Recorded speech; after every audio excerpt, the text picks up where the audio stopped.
Giveaway, you say? Oh, yeah. Figure Fight Club is the official giveaway channel of Action Figure YouTube. Thank you, members, for the love you bring, for every shared story and the joy you sing. To our sponsors, your support's the key. Together we build this legacy. Collectors unite in this fight we thrive. Figure Fight Club, our passions alive. Yeah. Unboxings and battles, the thrill of every find. Trading tales and treasures. Figure Fight Club Community.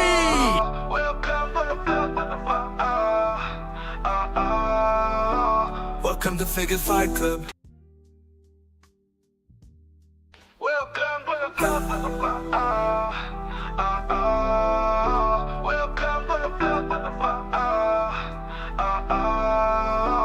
Welcome to Figure Fight Club, where collectors come to play. Discussions from relevance to hot toys shaped by collecting weight. Pour a drink for yourself, collect your thoughts. Join us on this journey and action-packed talks. In the club, the fight is on. Action figures shine like the break of dawn. Collectors gather around, any drink will do. In Figure Fight Club, we welcome you. Welcome with the flow, with the flow. Welcome with the flow, with the flow. Drinks up high and let's cheers.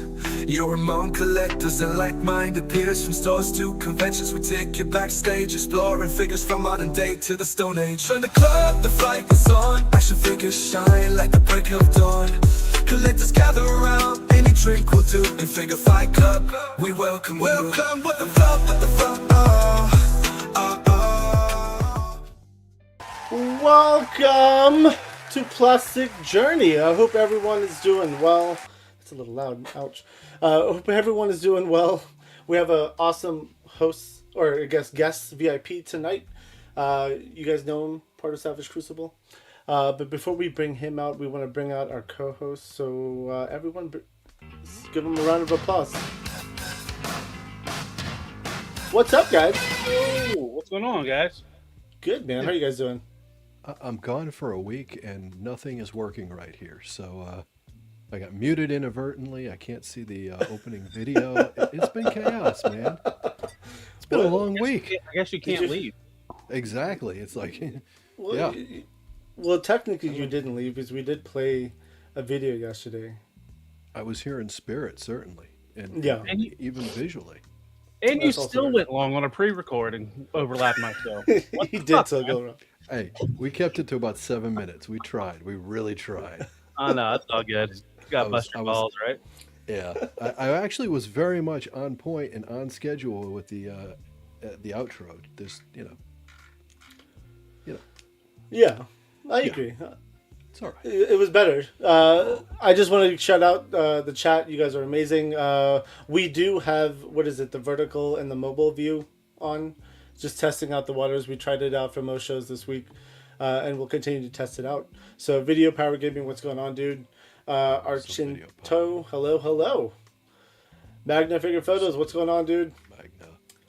The Fanboy Tone, what's going on? What's going on, And- Tone? Good to see you, brother. And Fanboy Tone also gifted a $5 super chat.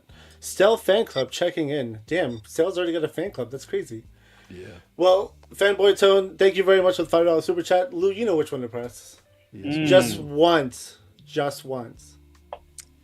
Faces by Richie. When have I ever followed rules? Fanboy Tone again. He wants me to remove it, so thank you very much, Fanboy. Fanboy. Thank you, Fanboy Tone. Just once. If you remove Lou. it, just send it to me. I'll put it on my StreamYard. I'll put it. We- on my- No, I was talking about the super chat. That's what Hi guys, this is Faces by Rachie here, and I just want to let you guys know that I love Figure Fight Club. Whoop. Starting it out early. I Rachel's love it. eyes. Loving. There Plastic we go. Platorium, what's going on, dude? What's up, Plastic? Keith. Victoria? Hey, What's Keith. up? What's up, brother? I'm trying to move as fast as I can, to be honest with you.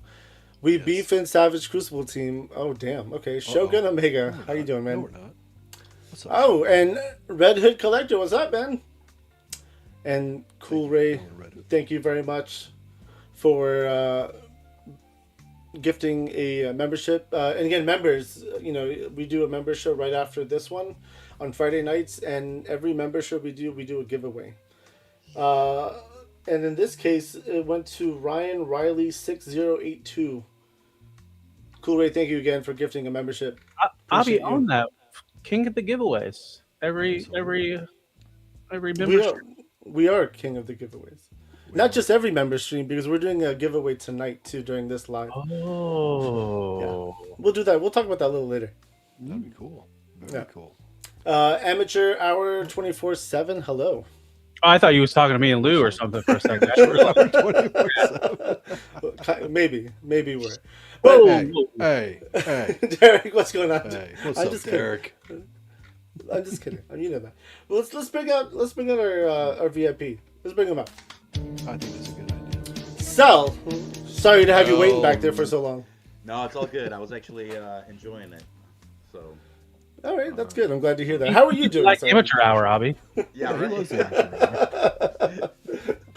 I'm doing good. I can hear the kids hollering on the other room in there, and my wife's in charge of that, and I'm here with you guys, so it's a great night. Every night where we stream, or when we stream on Figure Fight Club, I have to send my wife into, single parent mode, and I was like, listen, I gotta be here. I'm sorry. And then I was like, okay, they can't be playing their Nintendos. They have to get off their iPads.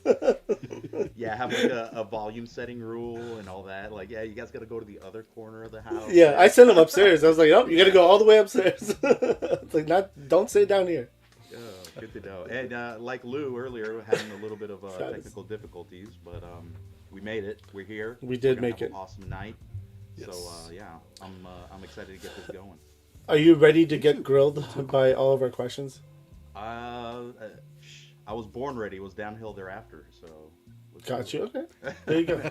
So before we jump into, I guess we'll just ask you, how long have you been collecting for? That's always generally one of the first questions we ask. Brian's sons. What's up, buddy? I've been collecting. Well, I guess does collecting count from when you have the purchase power to collect, or is it, I mean, if you were a kid being collector little, too, but I guess the real question is when you became like a serious collector. serious collector. Yeah. I would say probably late teens, when I kind of started working and I, had a little bit of more purchasing power. Probably around the time of like Lord of the Rings. So I want to say like 2000, 2001. Okay.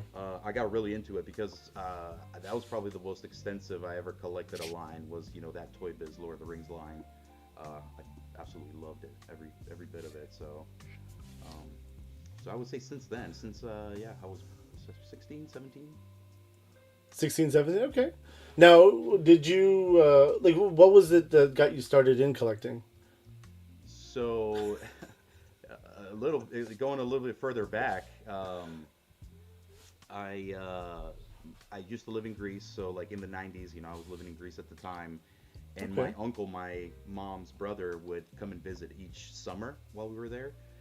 And every time he'd bring me like a caseload of Toy Biz Marvel figures. So, it was like either Iron Man, Spider-Man, Fantastic Four, you name it, anything. And also alongside with that, he'd bring me like pre-record VHS tapes of like Fox Kids. So like I had like Batman the Animated Series and Rambo, Silverhawks were on there.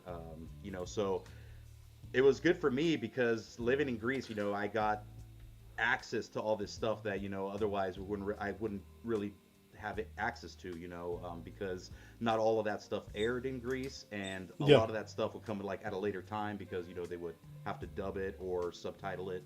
But I was lucky enough to have that and have the toys, and luckily that had a good amount of friends that wanted to come over and play action figures. Okay. I mean, so so it was the Marvel Legends Toy Biz is really what kind of got you started as a serious collector, and in Greece too, because I know in Greece it's probably a lot harder to get, because I've been to Greece, I've been to Europe many times, and I remember as a collector I tried to go to a store, find a store. You know how hard it was to find a freaking toy store? It was difficult. I mean, you'll be able to find like places that sell toys, but you got to be careful because a lot of that is bootleg stuff, So, Yes. Oh, yeah. you got to know what you're going, and us, we would be able to recognize it, right away. But if you send your aunt, be like, hey, I want this new, Spider-Man figure, and she goes out in the wild and she just sees a Spider-Man, she's definitely gonna get you the wrong one. For sure, yeah. That is Spider person. likely Spider true. person. That is very likely true. Yeah. It's actually interesting. So, what part of Greece did you grow up in? So I was in Athens. Athens, okay. Yeah, just So, were you near the historical parts, or was it pretty close? I would say I was maybe about 20 minutes from the Parthenon, and and Plaka Square and all there, and it was nice because the funny thing is, come summertime, everybody leaves mainland Greece and ventures off to the islands. Because of course you want to take advantage of the sun, you want to take advantage of the beach, going out the water. So a lot of the times, we'd be in mainland Greece, for the school year, winter time and all that, and then come summertime, we'd just venture off to some island because there's definitely an abundance to choose from. So yes, there is. Yeah, for sure. I remember when I went to Greece. It was around 2018.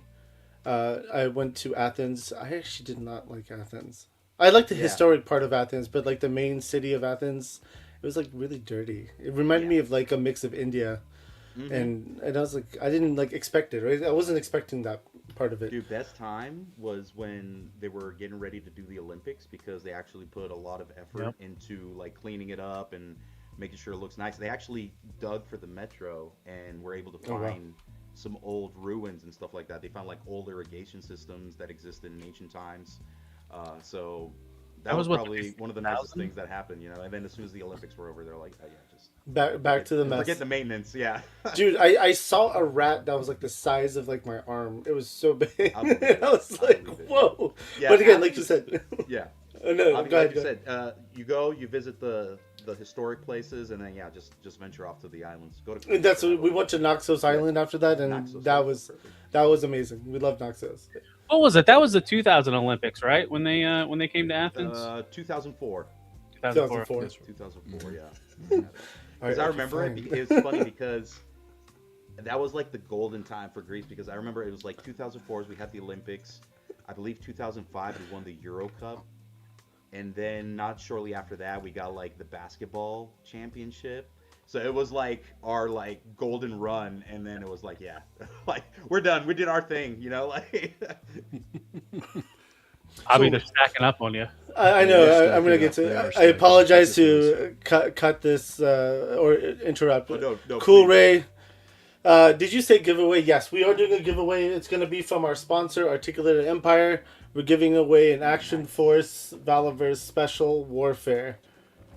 I think that's what. Yeah, Special Warfare tonight, and then for members, we're gonna give away. Lemurian. I'm entering that Andy one. Lemurian. I didn't know you had your hand on one of those. Yeah, I have my hands on a lot of things. What are you talking That's about? Should we Hold wait? it back on me, Abby. I'm not happy right now. Should we play the video for just this one or for all of them? Well, no, let's just play the video for this one right now, and then we'll play the video. Cool for Ray, the thank other you for ones. the $2 super chat. Absolutely, thank you, Cool Ray. Are you gonna play the same video? God damn it! Breathe, Abby. Just breathe. I'm You'll breathing. be okay. All right. Hi guys, this is Faces by Rachie here, and I just want to let you guys know that I love Figure Fight Club. Whoop. It's gonna be one of those nights, isn't it? I have a My feeling. finger Hashtag- slipped. Hashtag Faces by Ricci, everyone. Yeah. Absolutely. So, it's one of our Fridays. We had Shogun Omega. We introduced him as a new co-host, and we were all chatting, and the chat just kind of went wild with super chats, and they all wanted us just to play that one video over and over. And Lou can't stop clicking that button anymore. Like, we have other videos, but It's like programmed now. He's like, I Shogun don't Omega. know. I don't know the reason why, but there's reasons. I give the people what they want. I give the people what they want. She has nice eyes, I know. Shogun Omega, thank you very much for the $2 super chat. Don't ignore Cool Ray's super chat. We want fan service. So we're playing it for you now. We give the people. Thank you again, what Shogun. they want. This is Frank Shogun and Cool Ray, and everyone else in the chat. Hi guys, guys, this is Faces by Rachie here, and I just want to let you guys know that I love Figure Fight Club. Woo!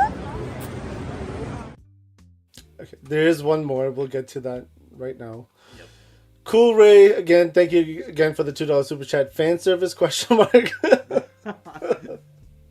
Cool Ray, again, we appreciate you for sure, 100%. Absolutely. Go ahead. Hit the fan service. Hit it. This is for you guys, and this is for you, Cool Ray. And this is for Abby. Especially for Abby. Hi guys, this is Faces by Rachie here, and I just want to let you guys know that I love Figure Fight Club. Woo! Thank you guys very much for the super Deja chats. vu I could take all night long. Yeah. And people in the chat, if you guys are putting in questions, we are flagging them, so we'll ask them a little later. But yeah, we'll go back to Stel now because he is a VIP. Yes, Lou welcome, and Stel. Talib. Thank you for joining us. So good to have you here tonight. No, it really is, though. I've been looking Now- forward to it, man. Now, out of all those figures, the Toy Biz ones, which one was your favorite, like you truly cared about? Oh, I believe it was the Wave 2 of the Spider-Man animated series that they did. It was like a superposable Spider-Man for the time. It had like maybe like 19, 20 points of articulation or something like that. It had O-ring at the waist, so it was super bendable. And you could get that guy in like super Spider-Man pose. So I just remember like, you know, just being super young and being like, this is amazing, you know, like just being able to get him in these poses and stuff like that. Yeah. I probably hands down, that was probably my favorite. Okay. Or the most played with. So Yeah, I can Now- imagine. That was a killer figure back then. It was amazing. It just, amazing. No pun intended. Amazing. It's Raven Eyes, what's up, man? what's up? Raven Eyes. Now, obviously, you've kind of graduated since then to current events, current times, and you probably have multiple lines you collect today. What are some of your lines you collect today? Ooh. So some of the lines that I am loving right now is probably I love the classified line from Hasbro, G.I. Joe. I'm loving Monster Force, Creative Beasts, Skeletron. What else? I guess Savage Did you- Crucible is all right. Oh, really? You kind of like that line? Okay. They're okay. That's good. What else? What am I forgetting? I collected a little bit of the Indiana Jones line too, when Hasbro kind of let that out. And I cherry pick the Marvel Legends. You know, like real unique take on characters. Like I know a lot of people didn't care for it, but I got that 2-pack with Nick Fury and the Punisher in it. Oh, yeah. Just because I really wanted this Nick Fury, man. I love the look of him. Like he's totally yeah. It's not the classic Shield outfit, but you know, as like a spy espionage, you know, I just absolutely love it. And I had to give him, if you could see there, I had to make him a cigar. Little 'cause- upgrade. Yeah. I love all the video game stuff. I'm all about it. Keep doing video game decos. Yeah, right. I agree. It's a nice little unique take on stuff that you wouldn't normally get. So.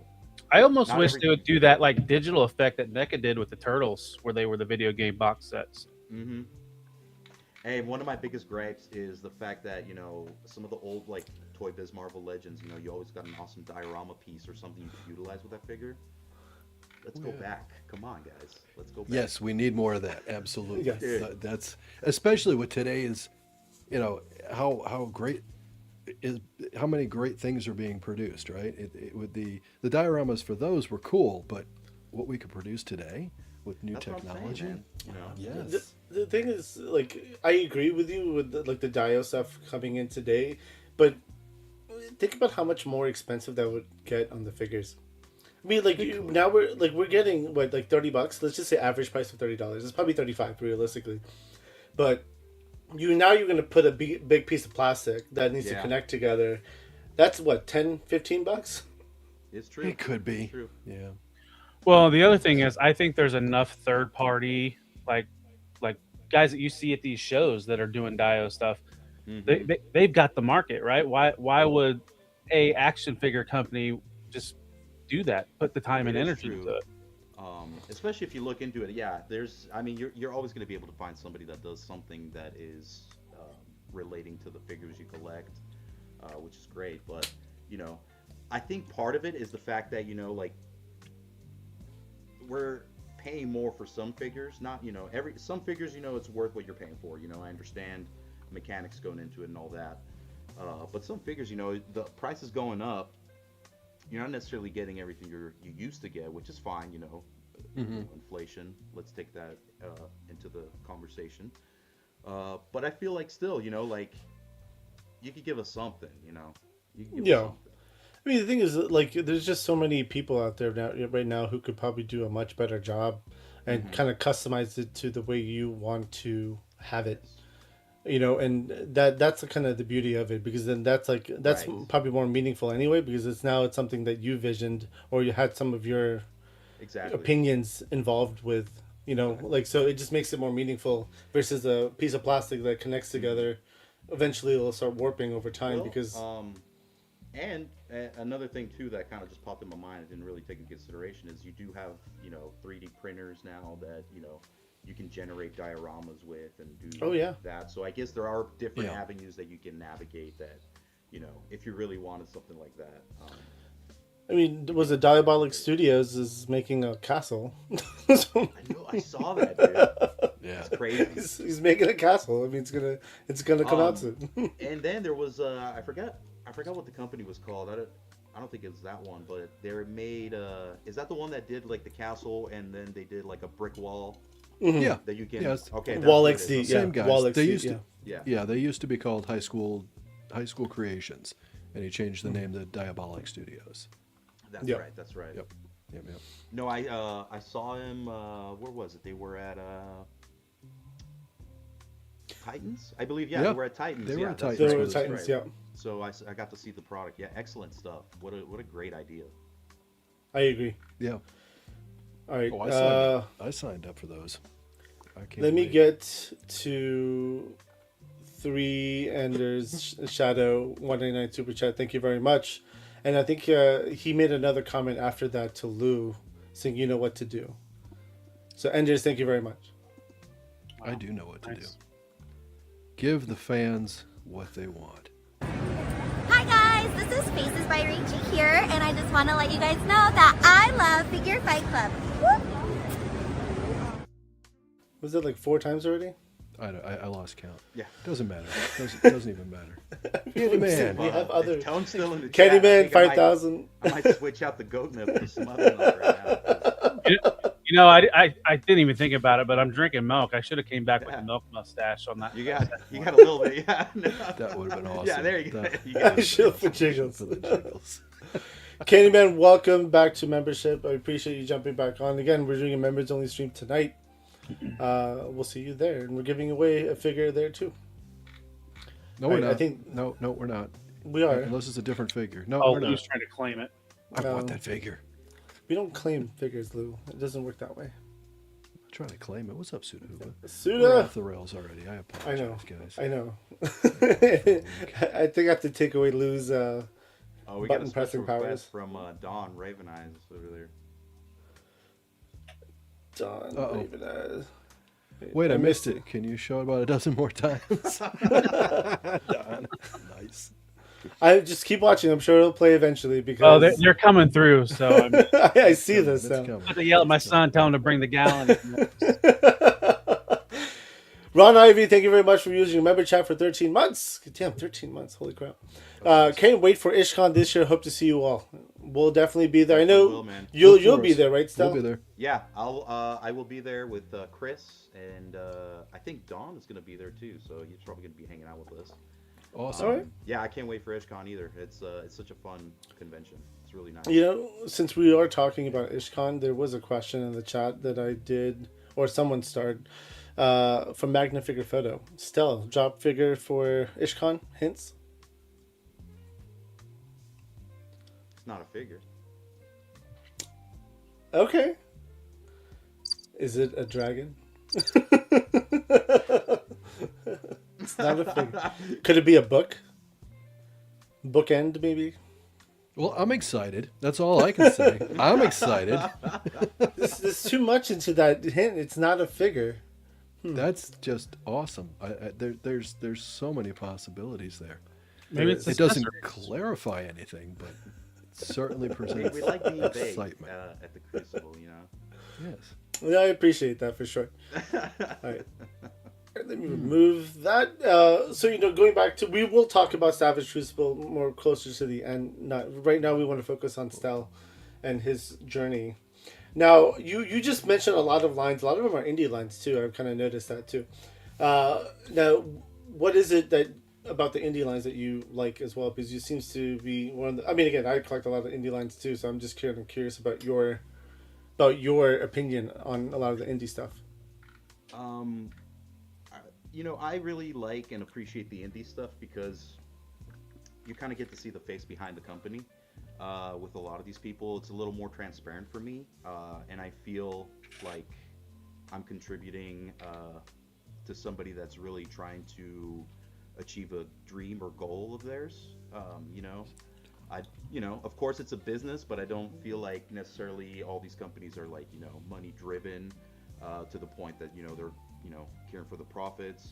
There's a lot of fans, a lot of, people that own these companies that are, out there getting themselves out in the public, talking with people, and just really sharing what it's about. It's a whole different conversation than, let's say, like somebody that, majored in business and knows how to, make you a profit at the end of the year of a certain percentage, right? So I really like that aspect of it, and that it's such a unique take. These characters were created through the depths of their mind, so this is their creativity put out in plastic form, right?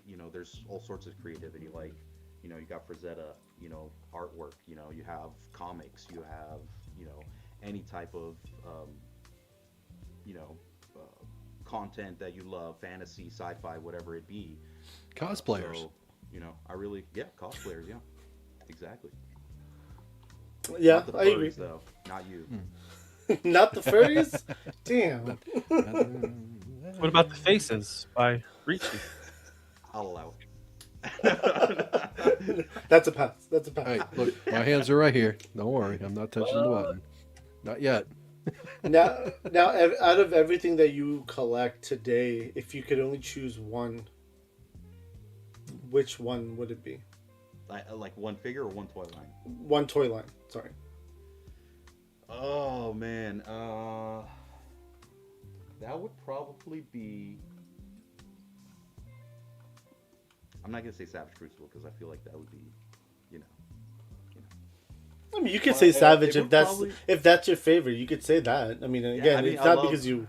I love Savage Crucible because I love fantasy. So like that's a hands down kind of answer. But let's say Savage Crucible wasn't part of the equation, I would probably go with Monster Force because I love the unique take on the story of classic horror characters and the way they're kind of going about it. That's right. Fanboy Tony said, just say Savage. Just say it. I know, right?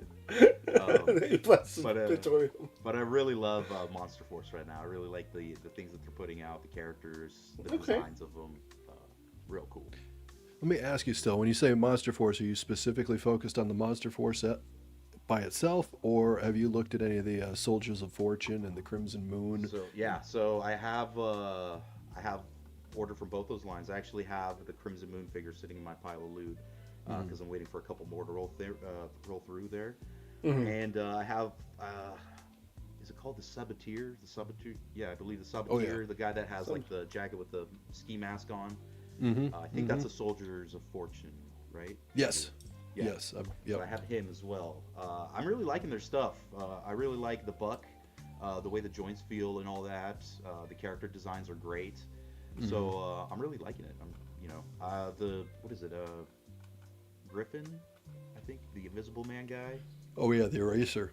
Lieutenant Griffin. That one's that's one of my favorites. And they got me good because I got all the exclusives, thinking that they weren't gonna do like a clear smoke one. I got all three of those suckers, dude. Yeah. Me too. I do like the monkey in the tuxedo. I kind of want that. And then what is it? It was the Soldiers of Fortune figure that had like the cheetah design. Yes. Yeah. Yep. That one's actually an exclusive. I think you can only get that one if you order the whole wave. Yeah. Oh really? Yeah. Damn. Okay. Because I really want that one. That's the only one I want. Yeah, that one's cool. Yeah. No, I wanted the ski mask guy so bad. I'm like, oh, Yeah, those are. so many cool photos that you could take with that guy. Like, you know. Yeah, Oh yeah, I agree. Yeah, it's a very cool figure for your random thug. There's a lot of options with 100%. it. Yeah, and the accessories too. He's got a stick of dynamite that's lit. I Yes, think. he's got that. He's got the pump shotty. Yeah, I think he's got a crowbar or something. I think that's it's a right. crowbar, Yep, right? he's Yeah. got the crowbar too. Yep. I missed out on what did Marvel Legends do? The tracksuit jogger, guys. the Yeah, tracksuit with the the red tracksuit guy. I forget what. yeah. He had the ski mask on. Tracksuit Mafia, right? Yeah. Yeah. Yeah. Mm-hmm. That one I missed out on, and honestly, if I had caught it, I probably would have gotten a couple of those just to have, like you said, Lou, like just random thugs, Mm-hmm. You got to buy at least 5. It's funny how many Yeah. announcements there was in the last couple of days of updates on random thugs figures that are going to be coming out. That's Very true. Yes, that's true. just generic civilians. You mean I guess. NPCs? NPCs. NPCs, the extras. Extras. That's what he called. I was like, I forgot what Bobby called his. Extras. Yeah. I mean, it'll be interesting to see. I mean, again, like those figures are useful because again, everyone wants background figures and shots, especially for shots. Mm-hmm. So it makes sense. But again, if you could convert that into like different things, because again, I'm a big fan of popping and swapping, like customize or kit bashing, I should say. Like then you could turn into a different character, like kind of fit in your own world and your own scene or whatever.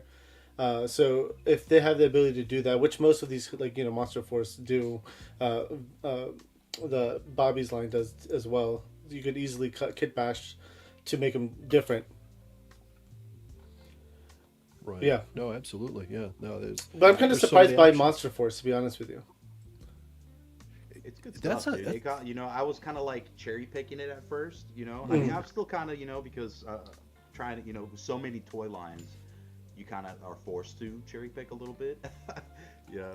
So, but they got me good on some figures because I really like the designs. Even that, what was a Halloween boy, I knew nothing about prior to that, but just something about that orange, just the orange suit, and the way his design is, I fell for it.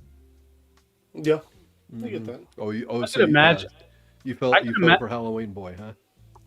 That was one I resisted. I was like, I saw it at Toylanta, and I was like, it's cool, but So there's so much other stuff. It won't scale too great. Originally, I had him because I was gonna get the Hacks Hellboy, but then they kind of pissed me off the way they rolled it separate, and then they did his jacket separate and all that. I was like, man, I really don't want to pay $100 for that. So I got the McFarlane one because I figured, I'm like, okay, he comes with everything. I'm just gonna jazz it up a bit because I can definitely make it look better than what it's gonna come looking like, and that's gonna be my Hellboy. But originally, I wanted Hellboy to kind of pair up with, in my little lore in my head, with Halloween Boy because they're both kind of the same character, right? They're both kind of like going after the occult and magic and all that. So I kind of had this crazy idea of like how they kind of like would team up and go on like missions together or something like that. So that's why and that's was like, oh, I gotta have him. See, that's Yep. that's how you justify toy purchase, guys, right there. That's Well, right. I can imagine how difficult and how fun it can be when you go to all these toy shows and then all these toys that you see you want to buy and you're like, oh shit, what am I going to get into? Scratching and itching. Yeah. Yeah. Dude, I'm saving up for IshCon. Like I'm selling stuff right now just so I could make enough, like so I could have enough money because I felt like I don't like dipping into like I have my toy purchases, especially for shows, like separate. Like I have like my own bank account for Figure Fight Club. Most of the money goes through there. But there'll be times where I cross it into like if I order something off of Amazon and then like I get that look from the wife. And it's not like I order something. I order a lot off of her. Every day there's a box coming. So it's just like she's like, listen, you got your own bank account for this stuff. I was like, but I only got like I'm not doing 2 memberships to Amazon. Hell no. But like I'm selling stuff right now because again, like for me, it has to recycle. At this point, exactly. I'm at a point where it's just like there's boxes on the floor and it bugs the shit out of me. Oh, yes. Yeah, I might bring some stuff to either trade or try to sell off at IshCon myself. I was to say Friday night there's that swap in the lobby. Yeah. So Very nice. Well, I'll tell you what, Stel, if you have any of the Savage Lemurians lying around you want to sell or trade, since Abby won't even tell me he has them. Let me know. I showed you a picture of it. You said no. Lou's like a dope fiend. He just needs his next hit. Yeah. I wouldn't have said no to that. You did. No. Because you said you wanted the other one, and then I told you the other one. No. I sent you 2 pictures. You just Well, let lied. me tell you, like, do you have Viteras, Lou? I do. I've got a few Apex? Viteras. Okay. Mm-hmm. So it's pretty much like you take off the armor, it's kind of the same, you know. As a, It kind of is. Yeah. Oh yeah. No, it is. Yeah. I personally love Viteras. So he's, Viteras I feel is like he an got excellent figure. he got kind of steamrolled over because the shield came out like so close to him kind of coming out. So I feel like he didn't get like the love he deserved, you know, because he comes with like an awesome array of weapons, which, you know, my favorite weapon so far in the line. Oh yeah. But he's just also cool design. So No. And Lou, the you know who to hit up? weapons. Subliminal Purchase says, bro, I have a couple of Slates and Savages available. There All right, you go. Subliminal, we need to talk. We'll talk. See, I like DM Savage me. Crucible, Getting but his there's... DMs. I'm a big fan of the humans that Savage did. Like, that really... Like, for me, set the bar even higher. I was like, now this is badass. Like, I still think Warrior with Ball and Chain is, like, probably one of my top figures in my collection. Because, like, it just, the way it looks, the way you could articulate it. And Varnox is amazing, too. That's one of those figures I, like, just love posing around and messing with. Mm-hmm. Mm-hmm. Yeah. Oh, We're waiting for the females to come out Yes. eventually. Yeah, wait patiently. We'll get We there. are waiting.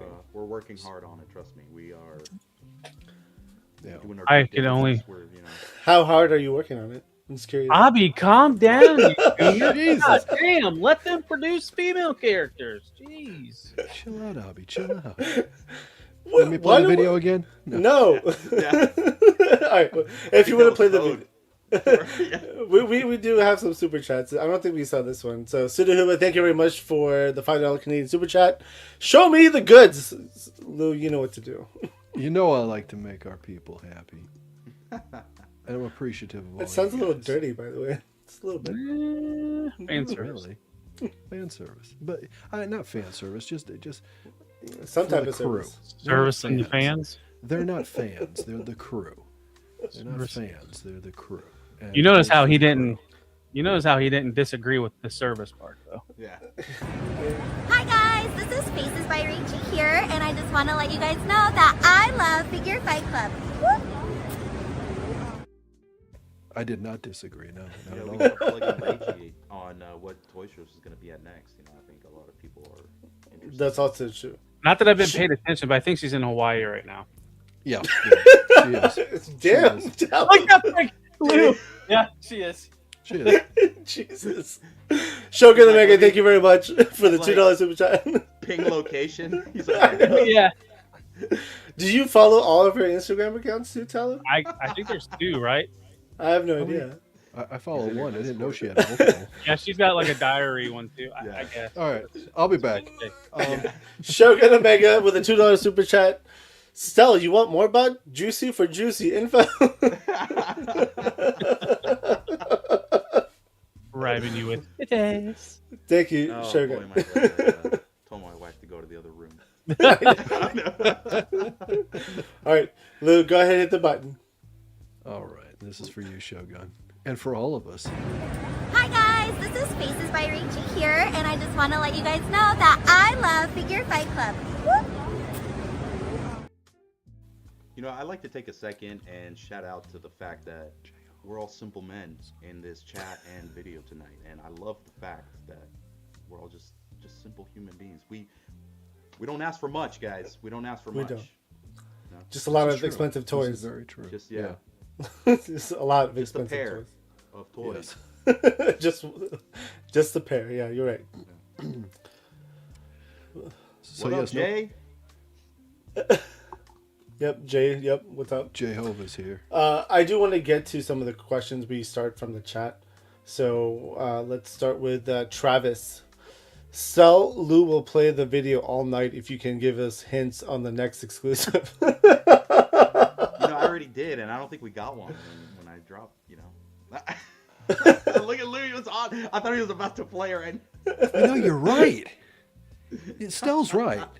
He is. So you know, this is for Without any Stel. further ado, folks. No, Absolutely. you can't play it. Nope. Fine. All right. I tried. Stel. Nope. I tried. House Hendo, Stelios, would you consider Lemurian cosplay as a furry, or is that just Bernard and Jaeger to you? Yeah, because they're cold-blooded, man. Only mammals. Okay. All right. Okay. It's an interesting question, too. Subliminal purchases. Hey, Stel, what's a cartoon from your childhood that you would love for Harbinger to tackle the figures for? Personally, for me, it's either Jace and the Wheeled Warriors or Mutant League Football. Interesting. I forgot Love about it. Mutant I love League. it. Characters that I grew up with, I think they're a little cartoony because it was a comic that was a little cartoony based, but maybe folks don't know about it. Maybe they do. It was one called Asterix and Obelix. Asterix and Obelix. Yeah. Yes. Dude, I love that. Oh my god, I would love some figures of those guys, man. I was literally saying that the other day. I was like, I would love Asterix. Because, again, I grew up because I was in Germany when I was born, right? Yeah. So, Oh my god. so that was, in Europe, that was all over your TVs, Asterix and Obelix. Dude, it was that. Did you remember Lucky Luke?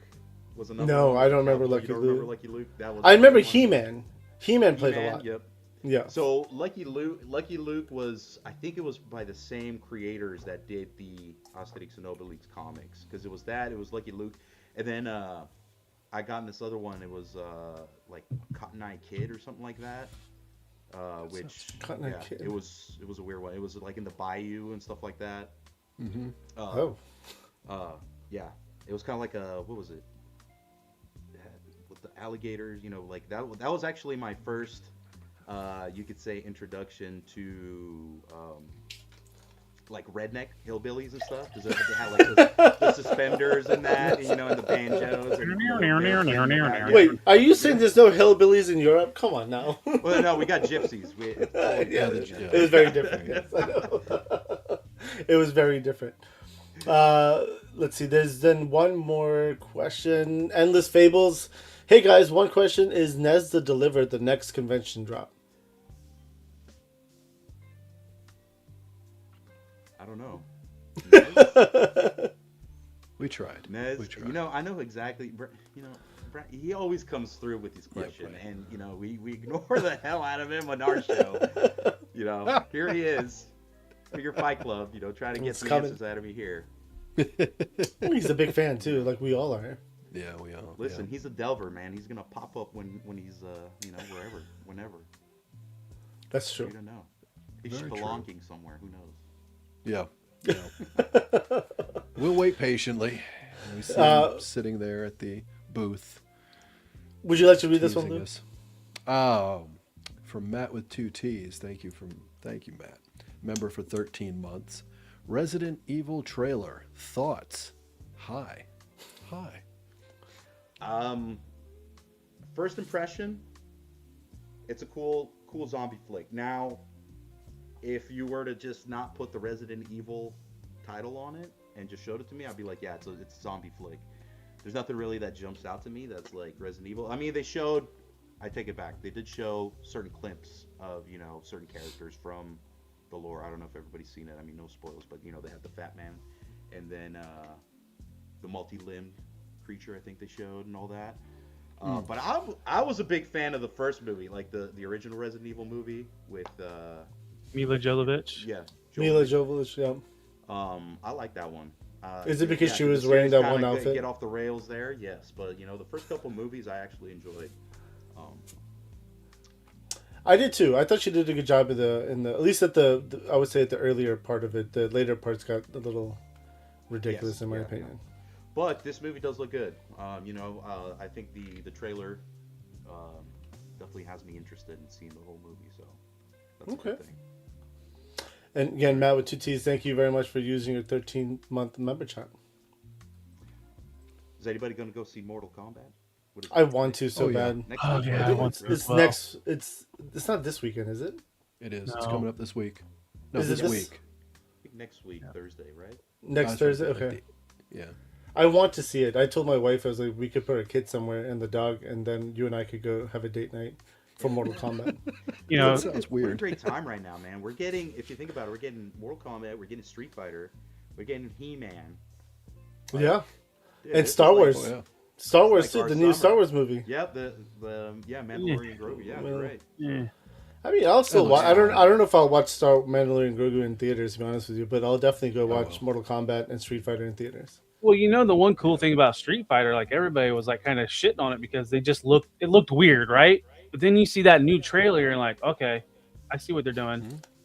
And that's the shtick of this movie, that it's going to have that campiness to it, and you're going to have a lot of video game elements. So I'm like, all right, now I'm back on. Dude, you kind of have to play it to the original, thing that got people addicted in the first place. Yep. You got to take it for what it is. Yeah, don't go overboard with the humor. Like Yep. the last Thor movie.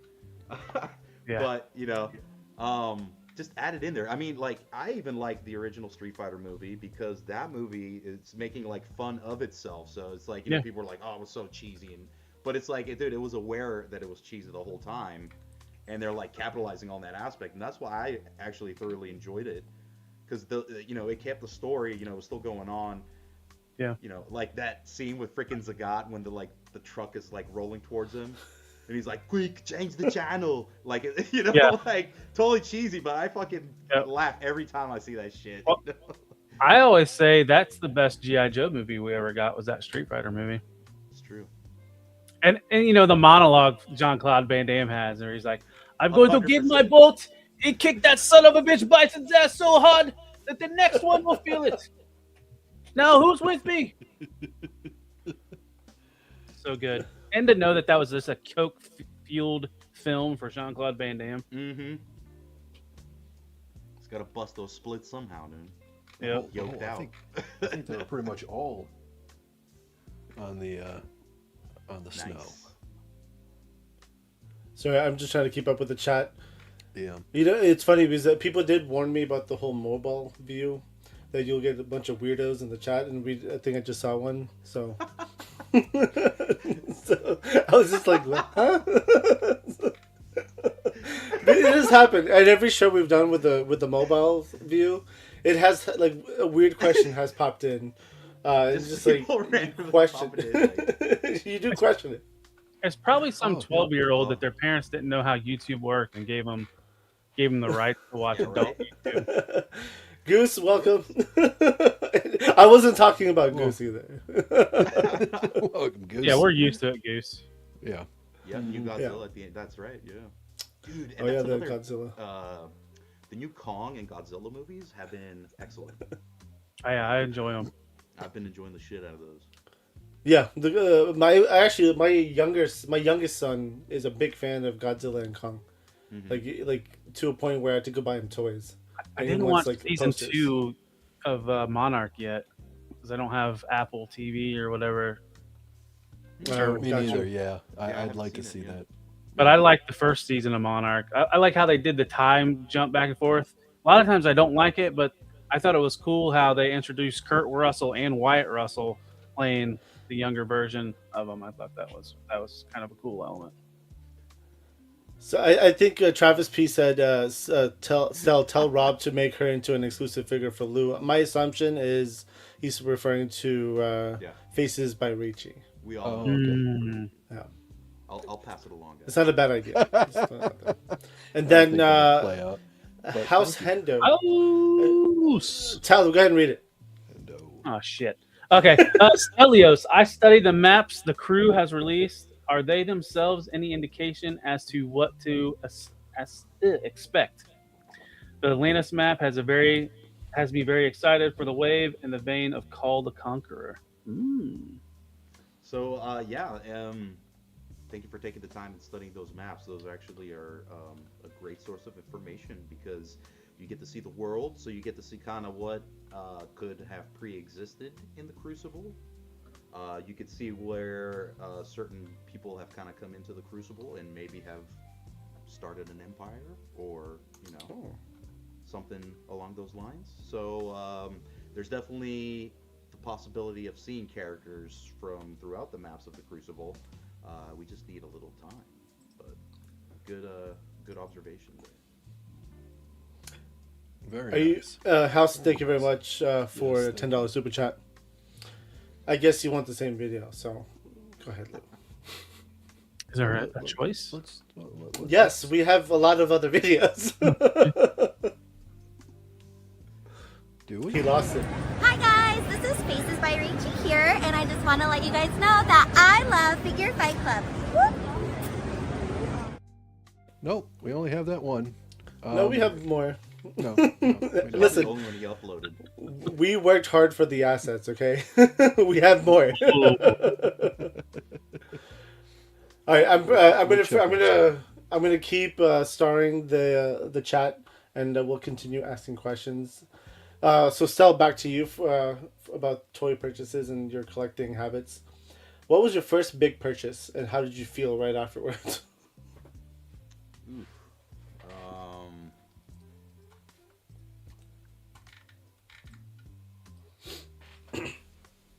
I must say, probably my first. Like when I say big or huge, I mean like expensive. Expensive, right? Yeah. Yeah. So that's probably when Savage Crucible did the Kickstarter. That's probably the most I've ever spent at one time on action figures. All right. I won't give an amount because my wife could potentially watch this video, and I don't like Understood. my couch. She definitely should like not the couch. watch this video. You don't like the couch? She should not watch this video at all. Maybe she's a fan of Faces by Rachie. Come on. Yeah, it's actually it was I did a GoFundMe and people helped me purchase the weight. Yeah, it was great. Thank you guys. That's what. It was a donation. Did you make enough or like extra so you could buy more? So I just went crazy on like wave 1 and 2 because I was like, oh my god, I gotta have like a bunch of that. Wave 3, I was like, oh, I'll just get like like a all in and a couple here and there, because that'll be coming at a later time. I can like purchase more of it. But yeah, I got a lot. Yeah. Yeah. All right, I get that. And what was your feelings afterwards? I tell you what, it was a good feeling. It was a good feeling because we put a lot of effort into the line. We really wanted people to love it, and it was to help create a toy line that values the things that I care about in figure form. So I felt pretty good about it. Okay. So it was the good feels. Good feels, yes, very good feels. Now, about your collection, have you ever felt embarrassed by collecting, or do you keep it private, or only like close loved ones know? So, or do you just tell the whole world that you're a collector? I guess I've gotten way more comfortable as I've gotten older. I could say like in my early 20s and stuff like that, I wouldn't brag about it. And I'll tell you what, man, people look at it now like it's the latest trend to be into pop culture and love superhero movies and this and that. Like that's only been cool like the last 10 years, if that, right? Actually, I would challenge that to say even the last 7 years. Less than that, yeah. So that's so. When did Avengers come out? Because I think that was like the peak for like people. Maybe not the peak, but that got a lot of people. That Avengers movie when it did.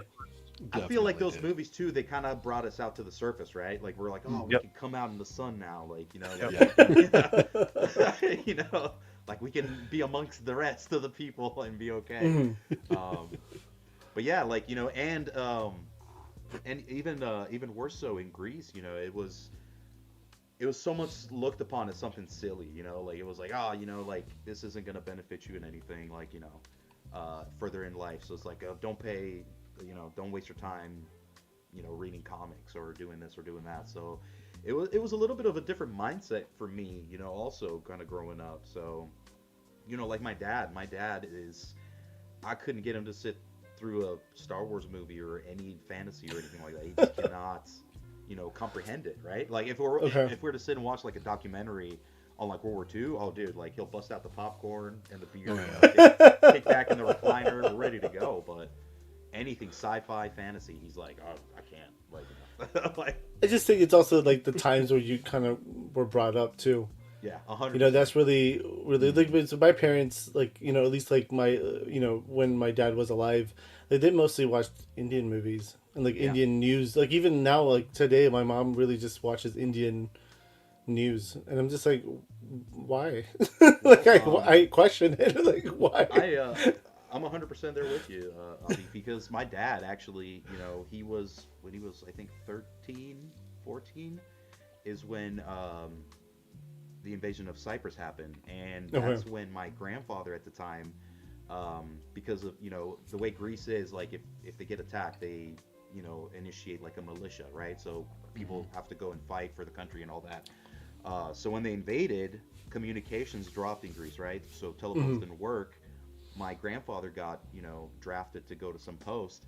So for 3 days he didn't know, they didn't know where he was, and eventually he called and basically told my dad, like, hey, like, I'm at this post, you're the man of the house now. So I feel like at 13, 14 years old, like that probably kills any type of fantasy or any type of imagination your brain might do. Yeah, it's like, dude, I'm a man now, right? I don't got time to worry. I mean, about, I guess that makes sense. Like, that does make sense. I mean, especially with that, and then later on, like in his late teen years, he was in Greece during the military coup. So, he's definitely experienced and gone through things that I've never experienced. So, I can completely understand, why he, certain things he just doesn't, connect with. So, listen, so like, do your parents, do they buy you toys for like your birthday or Christmas?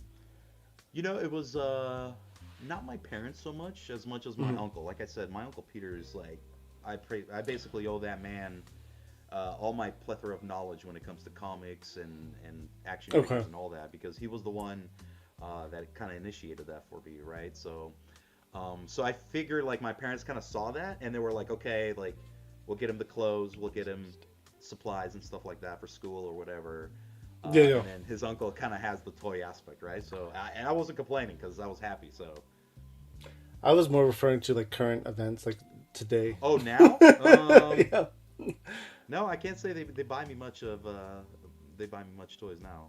No? Unfortunately, I would love them to, but yeah. I dude, every birthday, every Christmas, I give my mom a list. Like, here, buy this for Christmas, buy this for my birthday. It's like, I want this toy. And she'll immediately be like, I don't know why you like these things, but it's like, but it's your gift, so whatever you want. I was like, all right.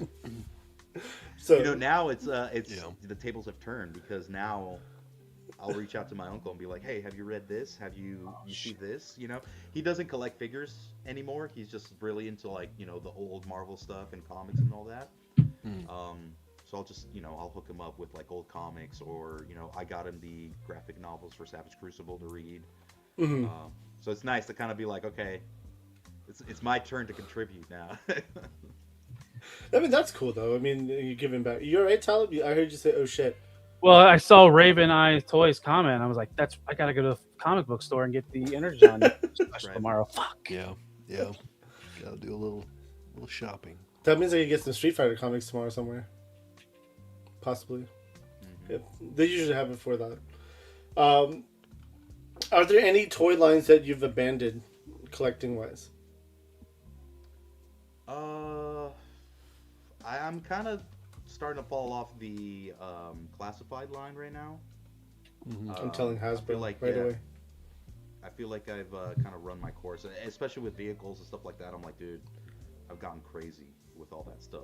The space is the biggest problem, I feel like.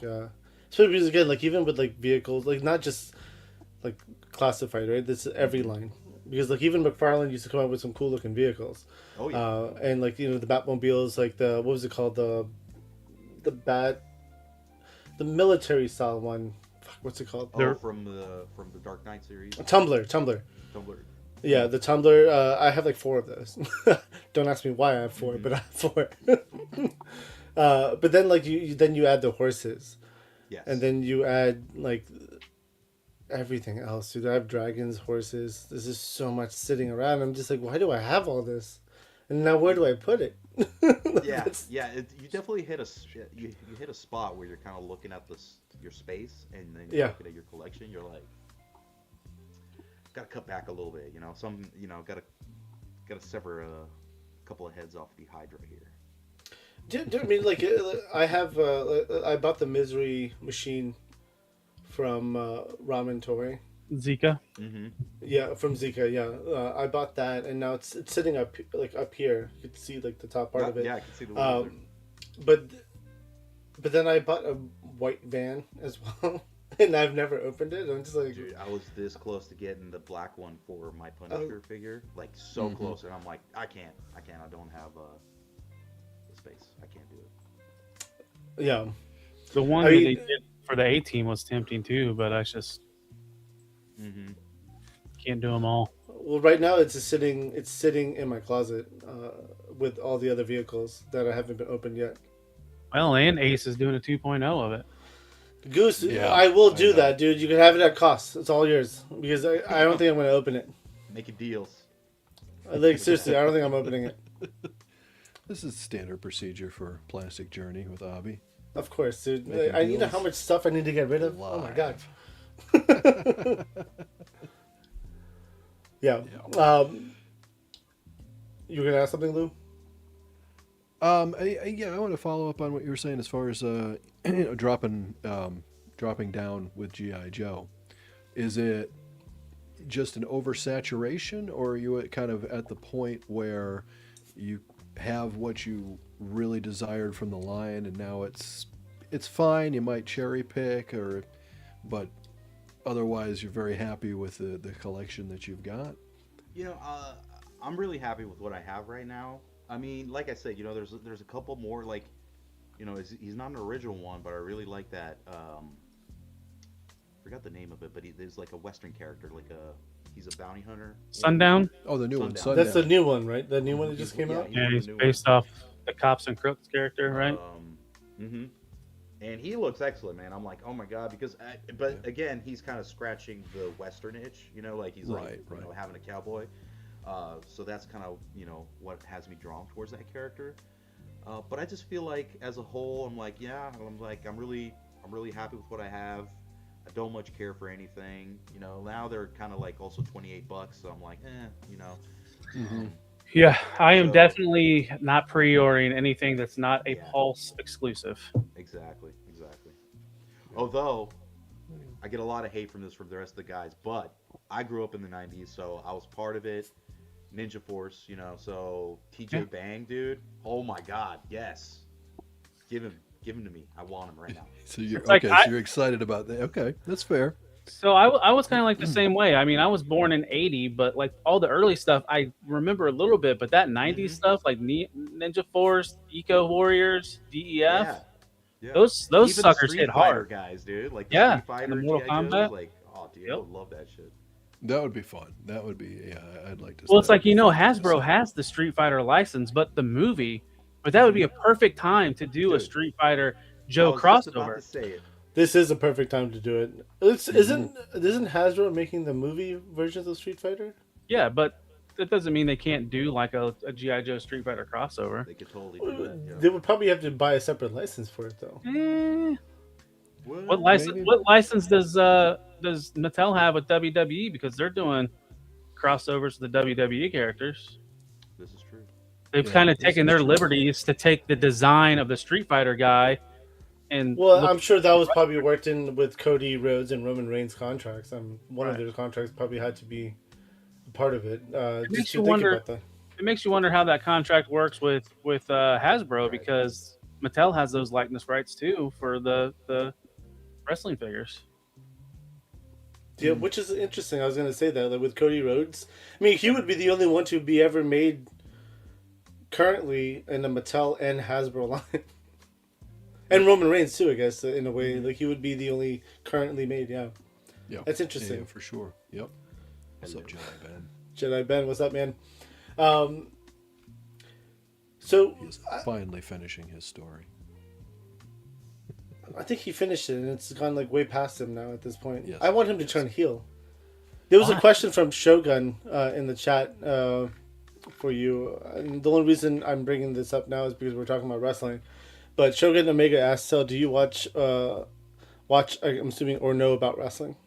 So I watched wrestling when I first moved to the States with some of the friends that I made at the time. So I know of wrestlers, like old wrestlers and stuff. I don't follow anything new, so I don't know anything new. So you had no idea who Cody Rhodes was when I said Cody Rhodes? I feel like I know. Isn't he in the new Street Fighter movie or no? He is. Yeah. Yeah. He's Okay. Gu- so, he's yeah, He's Guile. He's Guile, yeah. Guile, right? Yeah. He actually is a toy collector, is he not? He Motu. is. He that's collects right. Motu, So, yeah. That's right. So I am familiar with some like Rhea Ripley too. Great wrestler. I wonder why you know who she is. I'm curious. How do Mommy. you know Great who- wrestler, dude. She's I agree. A fantastic wrestler. If you like goth muscle mommies, Rhea Ripley is definitely one of those. His wife might be present. Shh. yeah. I'm just talking to the chat, Abby. All right, real quick, need to jump on this. What's funny about that is because I was young at the time, right? So we used to watch wrestling, and then we used to get the cans of the 6-pack of Martinelli's apple juice, right? And that was our brewskis, right? So when Stone Cold Steve Austin would come out, we'd bust the Martinelli's apple juice, like crack them, right? And like pour apple juice everywhere. And my aunt be like, "What the fuck are you guys doing?" Like, no, no. And then when she says that, you're like, what? Yeah, right. Yeah. What? Stone Well, Cold's gonna he stomp didn't- a mud he hole in your candy ass. He didn't I do have the apple what juice. thing in the 90s, though. And I That have wasn't another his apple 90s juice. thing. And another apple juice. So you like the attitude era. Yeah. Just like all of us. That's awesome. Yeah. Yeah, I just want to throw a quick shout out. Oh, shit. Archinto, Nice. thank you very much for becoming a member. And stop by the member stream tonight for a chance to win. No, actually, you can't. I'm sorry. It's not up for No, you can stop by a chance to win. It's not going to Lou. She can. She can. Yes. You can always stop. And if I would win that, I would rub it into Lou every chance I could get. I know you will. I know you will. I Just like really I've hope you never win done just for to that you, reason. Talib. So that's the Right. yeah. I know. Payback, mother. So and Archinto, and I'm gonna mess up your name again. Power Scows in the house. Oh, nice. You showed off her photo. I did. I was She's in part of the, backstage, yes. Savage Saturdays crew. Oh, nice. And, Okay. Yep. So anyway, I need so to- thank I you. need to- Thank you very much. So I'm changing my entire room, my toy room upstairs, so I can get more shelves. And I'm getting rid of the couch. I'm getting rid of the table, like the coffee, or like it's not. It's like a bench. I'm getting rid of all that so I could put 6-foot tables in the middle of the room, 2 of them, and I wanted to set up dioramas, and it's just so I could get back to photography. Like so, because I found myself like this entire year, I think I've only hung out in the room like normally the ritual was I would hang out here in my office or work or do whatever, then go upstairs and hang out in my man cave. I don't do that anymore. I just sit down here because we do 5 shows a week now. I just sit down here and work, and then I walk in every single day to the toy room and I walk around and look at stuff and then I go to bed. So, Abby, do you consider work the additional hour we're backstage bullshitting after the show's over? Hour plus sometimes. No, I enjoy talking and stuff. No, that's not work. I mean, it's just, but I've noticed that I don't hang out in there as I used to anymore. Like I used to watch, I would spend hours in there, 2-3 hours after everything and just hang out. I stopped doing that in 2026. So I was just like, okay, well, I would like to get back to photography. That's a big bonus and a big plus for me. I mean, shit, I have 3 cameras sitting in my house right now that could be used. So why? I used to do it. That was the thing. I used to take the time to do it, and right now I've gotten lazy because I don't have the space to set up everything and then and take it down. Right. But why not just set it up and leave it up? Mm-hmm. And that's the idea now. In my head, and I was like, all right, the TV's gonna go, the couch is leaving. I'm gonna put 2 6-foot tables in the middle of the room, and that way I gotta get special tables though because I don't want them. Because I wanted a table and then go straight down with the legs. That way I could have the space on the top and the bottom. Because then I'll do 2 layers of different dios. And then that way I could make my Musk, Super Musk. I could build that out and put it somewhere so it'll be like a street scene And then I have different options, right? And I want those options now. I feel like I need those options in my life. You feel like you've earned those options. You deserve those options. I mean, with the amount of toys I have, I gotta Your do something options. with them. They better fucking take some photos. So, Honestly, I feel everything you just said, Avi, because if it wasn't for the Savage Saturdays, like that's the one half hour to an hour that I get to mess around with figures, because with the kids and work and just running around crazy doing activities after school. Yeah. I honestly get like no time to the time I get, it's like I sit down, I check my emails, and then I put on a show and just zonk off, right? So like I don't get a lot of time with the figures as of late, but getting that 1 hour in a week at least to take a cool photo or at least submit something, it's really nice. And I feel because toy photography has gotten momentum in this last couple of years. So. It has. It used to be really big a few years ago. Then it kind of dropped off, and it's coming back hard. I like it. It's coming back hard, and I feel like it's like the new way of us older folks kind of playing with our toys. It's great. It's great to see. Are you telling me you don't play with your toys like without taking a picture of it? Because I play with toys all the time. I mean, yeah, right. Not as much as I would like to. That's Yeah. I mean, the thing, this is my office, right? I work out of this room, so I have toys literally right here and like right here, and I'm just like playing like in meetings, right? Like I'm like this, and I have a toy down here. They can't see it on camera, so I'm just articulating the hell out of it. Yeah. Yeah, you're like they're like this, and they're like, what are you doing? It's like, oh, I'm just trying to pop the leg off this figure, right? No, because we use Zoom for work, so like the camera, it's weird. StreamYard makes it a lot more bigger, but Zoom is more like closer up, so they could only see like here up. And so I'm just down here like messing with a toy I have next to me, and I'm just like, all right, well, I'm listening and watching and talking, right? So I would never be able to play it off. They would totally know. I'd be like, they probably. I'm looking down a lot during these meetings, so they have to know I'm messing with something. But yeah. No, here's the question that about photography, right? So, what do you use for photography? Do you use a camera? Do you use your phone? I use my Pixel 7, my phone. Okay. It's what I've been using so far. I am looking to get a camera.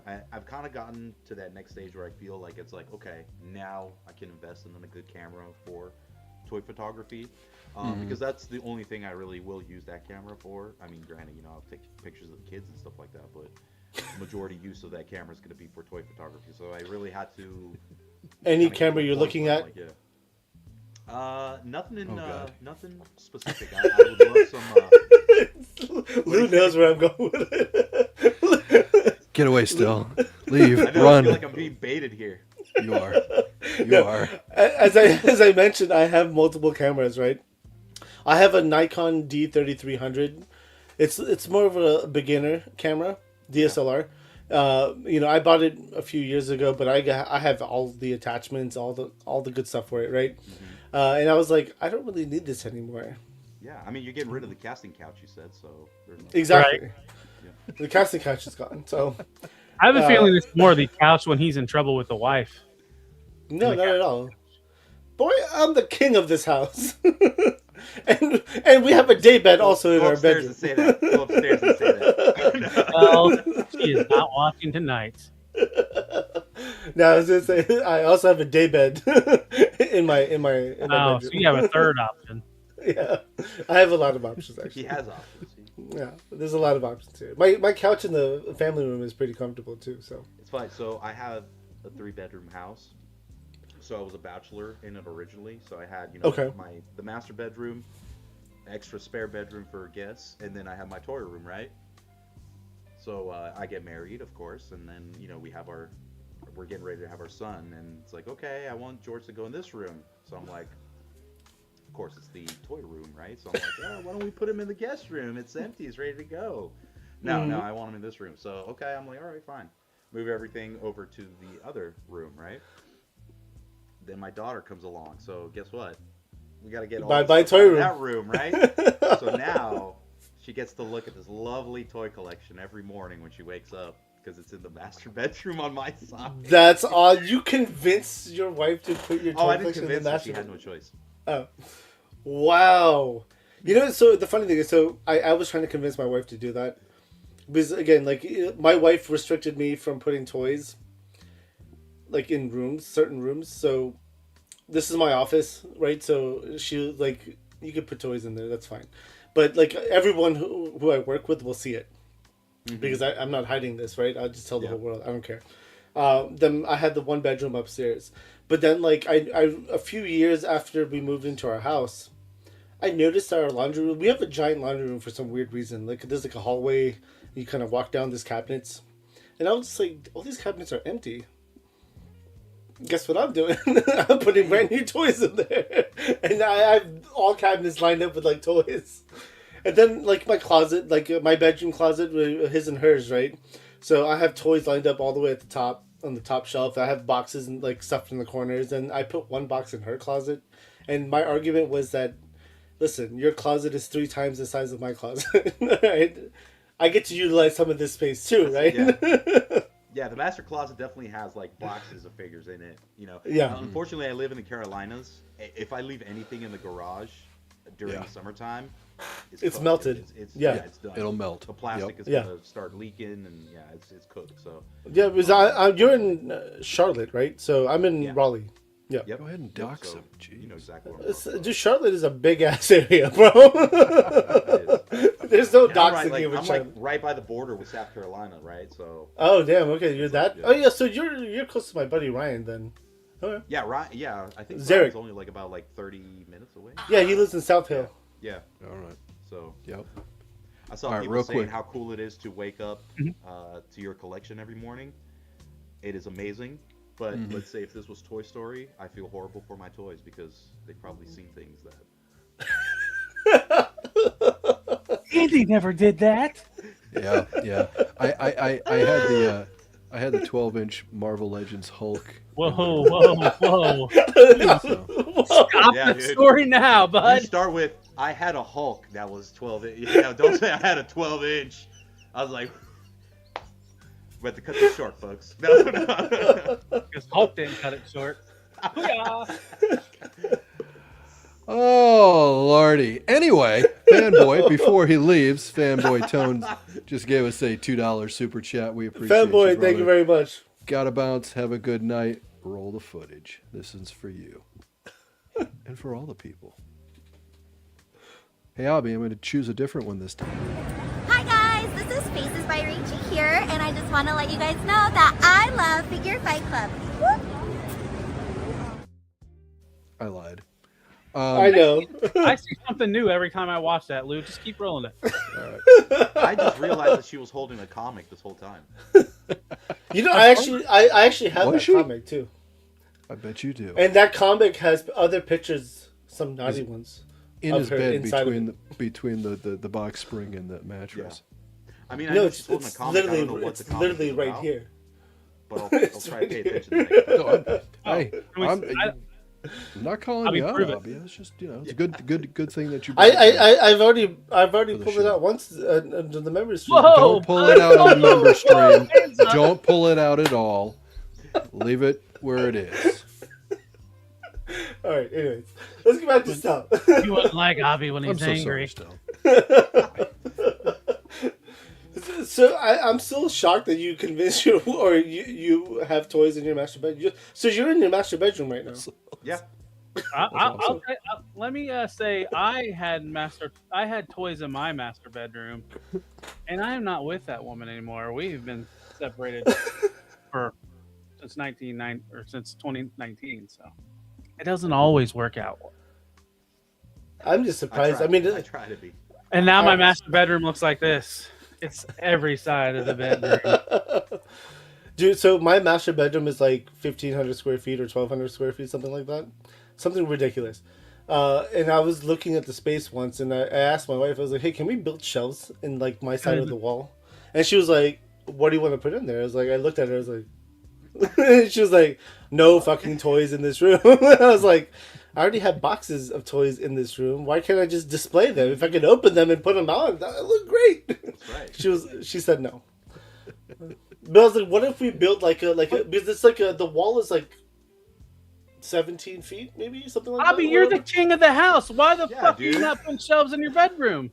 Yeah, I thought you don't sleep on the couch. Yeah. I don't. I have other bedrooms in my house. That's right. He's like, I gotta... And there's a copy of that comic book between the box spring and the mattress in every one of those beds It's in the night. in that house. And it's right there as well.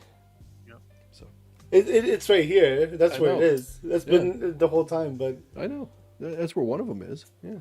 do you want me to send Anyway. you one, Lou? What do I need with a comic book? So Stel, I got a question for you.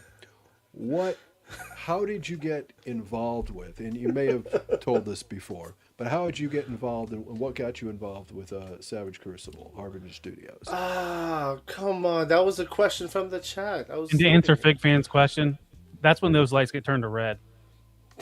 And that is the question from Travis P. How did you meet Rob and join Savage Crucible? Travis, good question. Yeah. So that Thank goes you, back Travis P. to the MAFC days. So MAFC, Action Figure Customs, it was a company that Rob had started that was producing 3D prints of parts for a pre-existing action figure line, Mythic Legions. Oh, yeah. So they were doing 3D parts for that line, and I was kind of getting back into action figures at that time, because I had, prior to that, I was collecting Marvel Legends, Marvel Selects as well, but, I started kind of getting tired of the, repetitiveness of the toys and all that. So I had stopped collecting for a little bit there. I was getting, if you can see up there, those are Kotobukiya statues. So, like, I was kind of doing the Marvel stuff, some DC stuff and all that. So I was kind of getting some static stuff here and there, but one day I was like, man, I really want to get a hoplite figure, like an ancient Greek soldier style figure. So I just kind of went online and started looking, and that's when I saw Mythic Legions, that, because they had the Mercurians. So I was really interested in that. So that's, got me kind of down the rabbit hole for Mythic Legions, the fantasy aspect of it I loved and all that. So I was collecting a good amount of Mythic Legions, and it got to the point where I'm like, man, I really want to customize these. And that's, got into the MAFC stuff. But I was really interested to know kind of like the behind the scenes aspect of it. So like I really wanted to know about the artists, the sculptors. Excuse me, guys. So I want to know about the sculptors. I want to know a little bit about Rob. So I started doing the MAFC Painters Academy on YouTube, which was a show that we put together, showcasing 3D parts from MAFC, and then kind of going about different painting techniques that you can use to paint the parts. And then also getting to know about the artists, getting to know about the sculptors. And then we had Toylanta in 2022, and that's when Rob debuted the Savage Crucible line. So he kind of talked to us about that, and then he approached me and was like, hey, I would love for you to, handle the YouTube aspect of Savage Crucible, and then, give some pointers and some creative input on developing characters and stuff like that. So it was honestly a blessing for Rob to kind of ask me, and I was kind of awestruck at the time. And, to this day, I thank him for the opportunity, for bringing me along in this amazing journey and getting to know a little bit more behind the scenes of how action figures are created and the whole process into what goes into creating action figures, because it's not as easy as just being like, hey, make this for me, and send it off somewhere, and next thing you know, it's at your doorstep. There's a lot of steps that are involved. And it was nice for Rob to kind of walk us through those steps, because he's a plethora of information. He's an open book. He doesn't keep secrets. He definitely likes to get the knowledge out. So like I said, I'm just happy that he brought me along for the journey. That's awesome. That's awesome. That's a great place to, good timing, but at the same time, you kind of got to know him prior to that a little bit. Yes. And that's Right, why yes. he approached you like that. Okay. 100%. And like I said, he was he was, letting me know as far as what we were doing with the Painters Academy. He really liked that. He really liked the fact that we were bringing the sculptors out into the spotlight, and people got to know about Lee. They got to know about Kevin, which all these guys are currently working on the line. So Savage Crucible is just an extension of what people were doing for the MAFC parts. So it's great. It's great. Those guys are great people. Getting to talk to them too, they're really down to earth, and it's great to see what type of fantasy aspect gets them interested. What inspires their work and what inspires them to create and sculpt things. So that's wild. That's wild. And you do a lot. Are you still doing a lot of custom work as far as custom action figures and things of that nature? So I haven't done a lot of customizing, and it's funny because we were talking about toy photography a little bit ago, and I think that for the team, that was one of the most, I guess, the things that we didn't really consider with the line, right? We were expecting people to be doing a lot of popping and swapping, a lot of customizing, and that was happening, but not as much as we were expecting. But the thing that caught us by surprise was the fact of the toy photography was like blowing up, right? So there was tons of people just taking photos and posting them of the figures. So it was really interesting for us because we never really considered that being like a driving force for people to collect the line. And it's been great because I personally love all the toy photography that I see.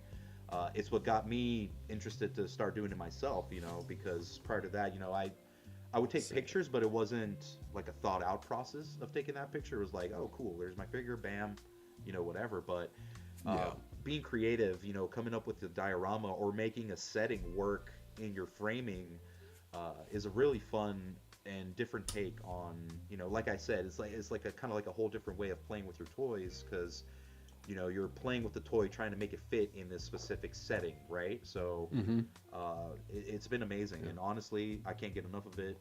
I love seeing what people post, especially when we got drop figures and new figures kind of rolling out, and just seeing that next best thing, right? Seeing the next figure photographed and all that. It's just amazing. So there's a list you could get on, right, to get the next release early. So you can photograph it? So if, because let's face it, we live in a world of possibilities, right? So, of course, it could be possible that we might not have the drop figures for IshCon and DFW, but in the chance that we do, those actually won't be a, we won't have what we did basically for Toylanta, where we have the reservation system. That's the word I was looking for. Thank you. Okay. So there's no reservation system for this, so it'll be just available at the convention. We're really hoping and pushing to make sure that those are going to be there and available for everybody. But is it limited as well? I believe we're going to have a limit on it. We haven't discussed on the number of that yet, but there probably will be a limit implementation on it. And again, 5 is a good number. Just to specify again, just because we like to be transparent on it, it's a drop figure, right? So it's not going to be something that is a con exclusive or anything like that. It will be available online probably mid-year, so don't fret if you can't get it right away, guys. Yeah. And we can see that already with Brynjar and Naraka becoming available through various. Articulated Empire, I believe, has them up. Nerdzoic and a few others that they're actually, well, they might be sold out at a few of them now, but they were up and available and ready to go. So right, and of course Savage is going to have them on. I believe it's June, right? I believe it's June is when they're going to drop on Savage. I believe so. Yes, yeah, that's what we're aiming for. So okay. Now, I don't know if this was talked while I was out, but when you're working with Savage Crucible now, do you work with Rob on the design of the figures or just background stories or anything like that? Well, the nice thing with how things work through the team at Savage Crucible is like we have a general idea of a character. And the nice thing, everybody kind of gives a little bit of an input on the character. So you can say that not one character is one person's whole idea. It's like a mixture of ideas that kind of come through and create that character. I will say that, some characters, the sculptors have a little more input on because, they have a good story that kind of goes along with it, of what they were thinking of in their mind when they were sculpting it. But the nice thing is that everybody kind of has a little say when it comes to the creation of the characters. Okay, that's nice. That's very cool. Yeah. Yep. What about? So you work with Savage mostly at the shows, or do you do any behind the scenes as well? So behind the scenes, I do a little bit of the advertising for the line. So we've been, especially with last year doing Titans, I did a lot of the promotional aspect of that. So making ads, generating things for people to show on their shows and stuff like that. Yep. So, and what about as much as I possibly can?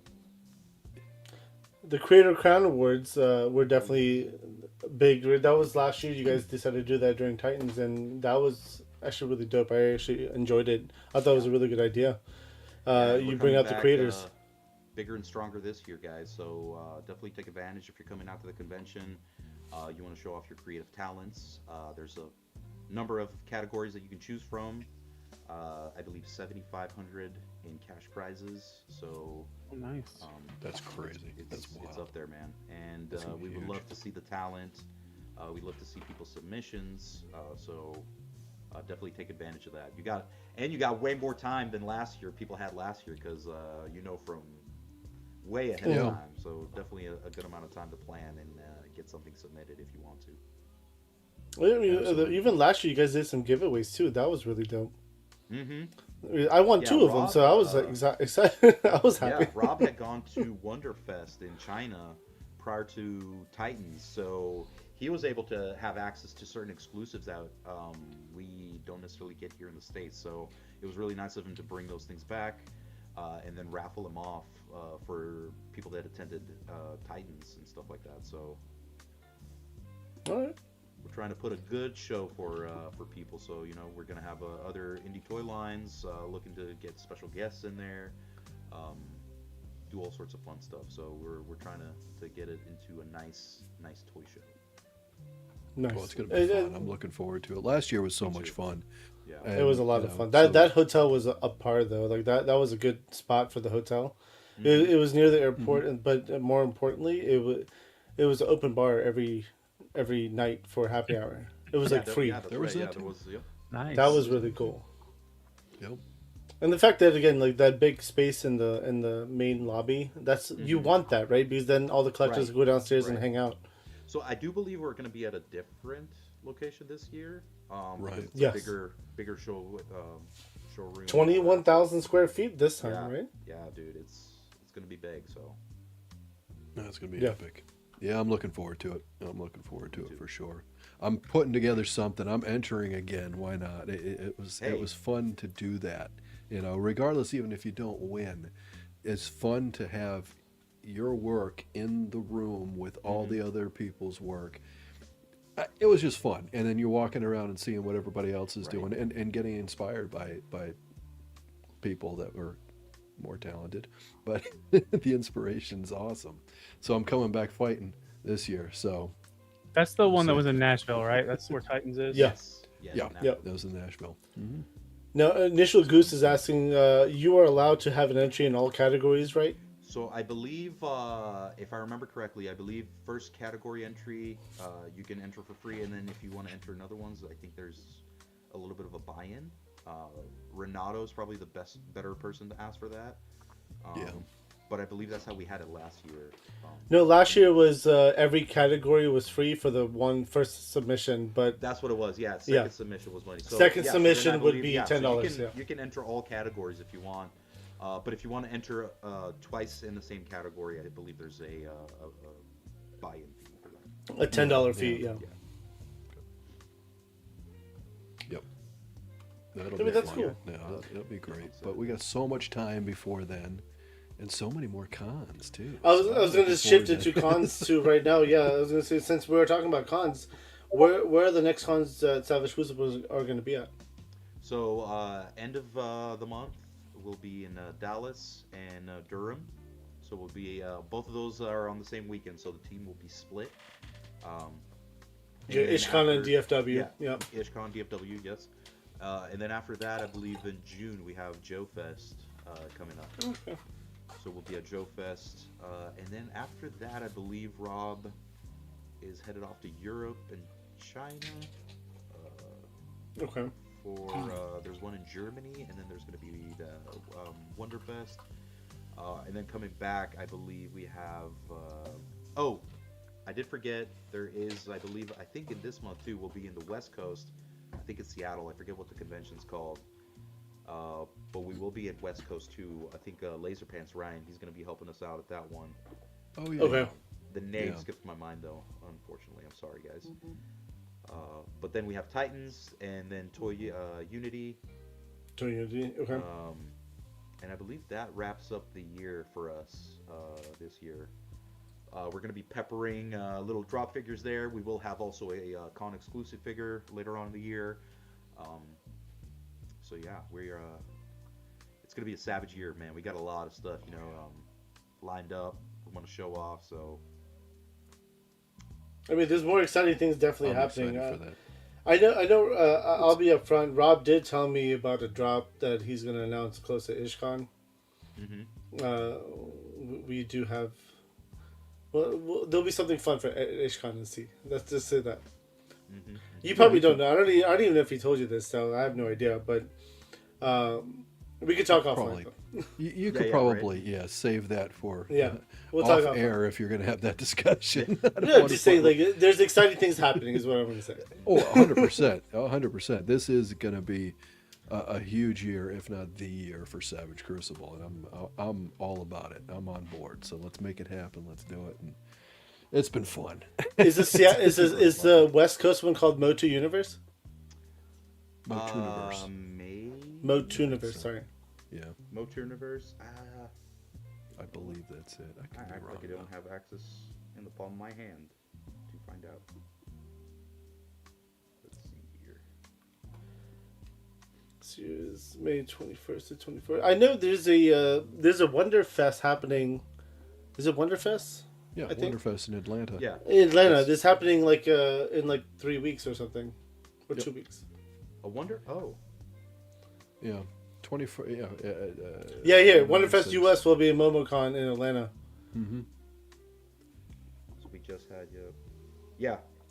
It's the Motuniverse. Motuniverse? Yeah, Yeah. so, okay. Yeah, no, dude, again, we're all excited for it because I know the newest releases. I mean, again, every year you guys have kind of jump. I would say you guys reach. There's more fan base. The fan base is growing.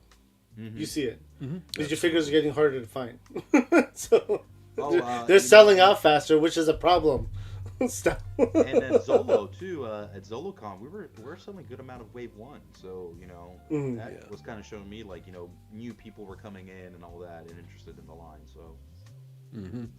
Yeah, well, that's good to see too, and it's good to see that if you can make it out to the shows, you might have a chance at some of those Wave 1 figures that are tough to find and tough to get, and have a chance at Getting them harder at on those, yeah.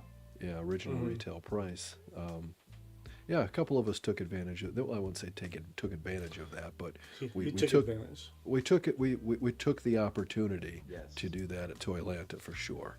Well, it's funny you mentioned that, Lou, because a lot of people sometimes they're so focused on the drop figure, they're like beelining it to get that drop figure, right, and they don't take that second to kind of glance over at the table to see that there's a couple of stuff on that table that's been sold out at other places, right? So. One nice thing that Rob likes to do is he likes to bring little treats like that to the conventions, and give people the opportunity if to purchase. They didn't get on it during the Kickstarter, or they missed the pre-order or whatever.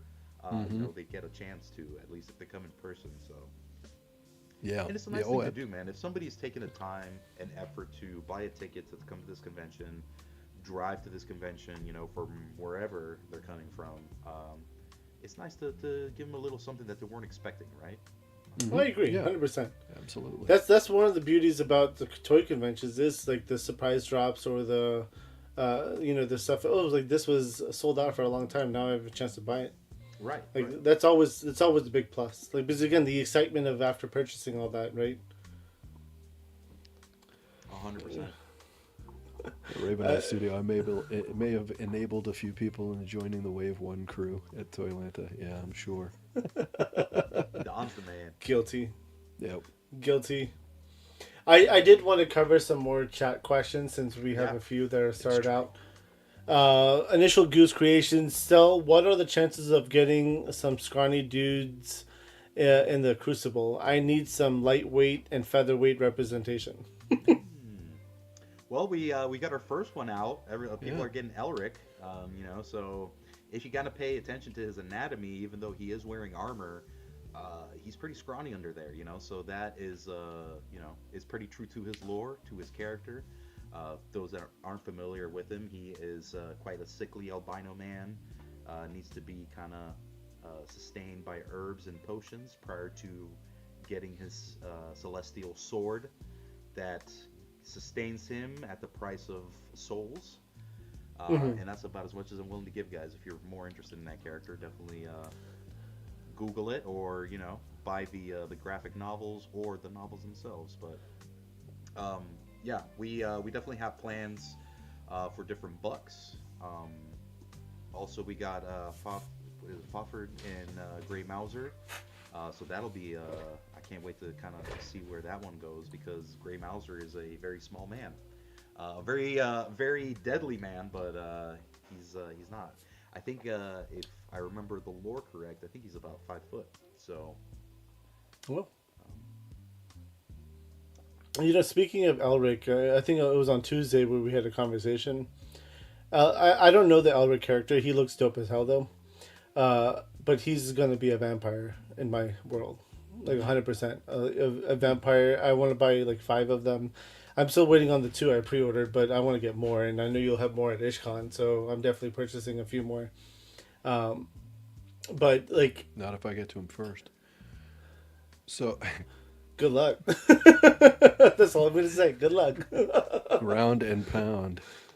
Yeah, maybe shorter. Dude, I have the ability to walk in before the thing starts. Well, I do too this year. Anyway, That's true, I guess. Good point. we're gonna have there are Battle more. Royale for an Elric. Exactly. Bird Elric. Choose your He's weapon. gonna buy all 40 boxes. I think they should do a table match. First one to the table wins or loses. First one to the table loses. Through the table. through the table. Yeah. Oh, gotcha. Magna figure photo. Still loving the concept art in the back of the graphic novels. Lots of hints of things to come. Next graphic novel? Question mark.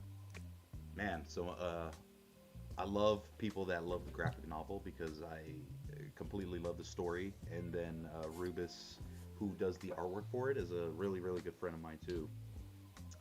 Which he just had a successful Kickstarter with one of his characters that he's created. He did a tabletop RPG style game, and that funded and was successful. So I'm really happy for him and his team over in Greece. So, but yes, there will be another graphic novel. I don't quite know where we're at with that, because we're working really diligently with trying to kind of get Wave 3 out. So we'll definitely have more information on that as we progress here, and we have more information ourselves on the subject. So, Okay. Very nice. The next question is from Initial Goose Creations. Sel, what are the chances about getting a goose variant head? Definitely not for me. Nope. For a friend also named Goose. yeah. I mean, anything is a possibility.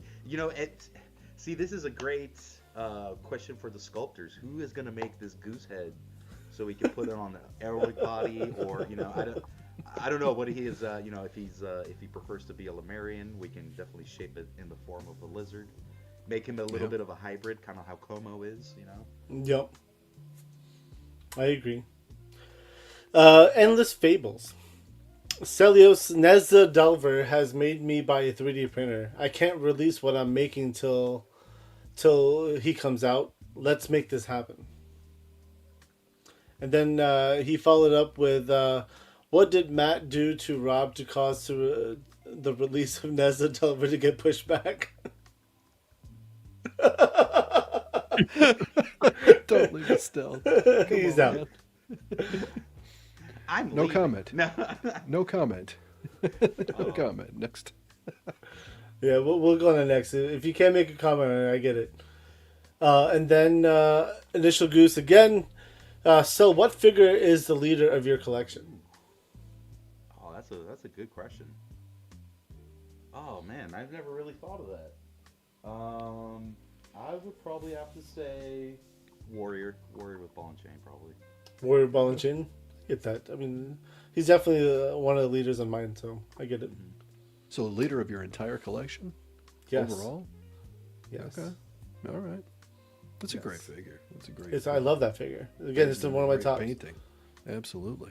Yep. And then Stew for Lunch with a 12-month member chat. Like button is a must, and don't forget to become a member of FFC. Great content. Sel, you are awesome. Oh, thanks, dude. Yes, he is. Appreciate Stu, that. you are awesome too. Thank you very much for 12 months. That's awesome. Amazing. Do we have a video for that? Do you want to play a video? I don't know. Let's ask the chat. Does the chat want to see a video real quick? Just any random They're video. always going to say yes. You know that, right? Just any random video. What do we say? Any random video? We do have a Laser Pants video. Remember that? Okay, I got a yes right there. Okay, we're good. This is for you, Stu. Hi guys, this is Faces by Rachie here, and I just want to let you guys know that I love Figure Fight Club. Whoop. And we all You gotta see the love guy in the Figure background adjusting his pants. Totally trying to freaking pitching a tent over there. My Ouch. question is, why are you looking back there, bro? I'm telling you, dude. Every time I see the video, I notice something new about the video. It's been great. Yeah. It's interesting. Looking for Easter eggs. I get you. Yeah, See, Shogun is like, we want Jenna. He's asking for Jenna now. See this? absolutely. What a mark. Jenna's our co-host. Come on, bro. You were marking for her right before Rachel showed up. No simping, guys. No simping. Oh, Shogun has a delayed, and he's owed a Genevid because it was just so delayed. Don't play it. He was owed a Genevid. Oh, Don't my play goodness. it. All right. Anyways, we have videos. Okay,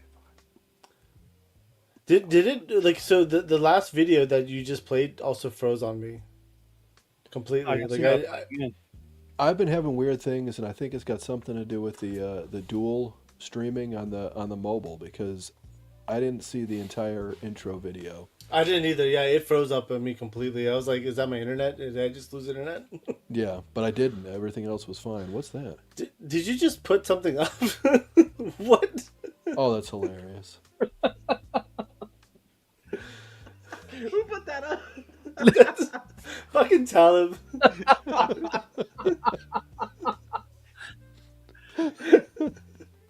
I need to learn how to do all this shit so I can turn it off. See, One no one is. in the chat, everybody. Do you guys want another video from Faces by Ricci? I love the options like yes. Look, Goose with a 7-month member chat saying we want Jenna clap, clap, clap, clap, clap. And 7 months, thank you, Goose. And we do play member chats for them. So this one's for me. No, just kidding. This one's for Goose. Another super chat. Thank you guys so much. Did that freeze for too? you. Didn't freeze it for worked me. fine. I saw It that froze for me. one. Yeah, see, something funny is Sure you're going not on hitting the with... pause button. No, I'm not. You can't pause it, unfortunately, No, I midstream. know. Unfortunately. How dare you? Well, at 100%, we Dare would you say in hell your yeah. choice of words. What's unfortunate about it? There's nothing unfortunate about the fact that you can't pause it. That is unfortunate. But anyways, Well, Um, okay, yeah, maybe. yeah, Never mind. I retract that statement. Yeah. Let's get back to Zelda for a little bit. Absolutely.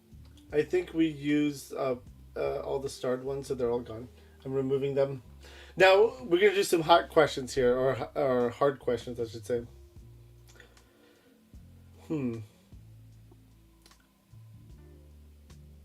Okay. Here's a hard one. If you could drop any figure line that you currently collect, which one would it be and why? And GI Joes don't count Yeah. Okay. because you already G.I. dropped Joe. that name. I would drop. I'll probably drop. I mean, I've kind of already done that. Probably Cesare, because right now they're not really pumping anything that I really want. They're reissuing figures, which if I didn't already have, I probably would get on top. I'd probably try to get them. But yeah, I would probably say Cesare. They lost me with the female Centurion. I know it's a fantasy line, but I'm like, dude, like, I just can't get behind a female Legionnaire. Like, something just like.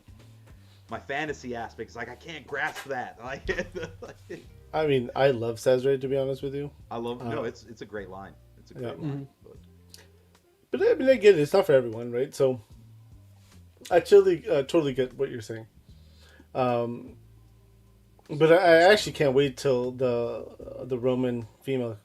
I think I have it pre-ordered through 5K, but I also ordered it through articulateempire.com.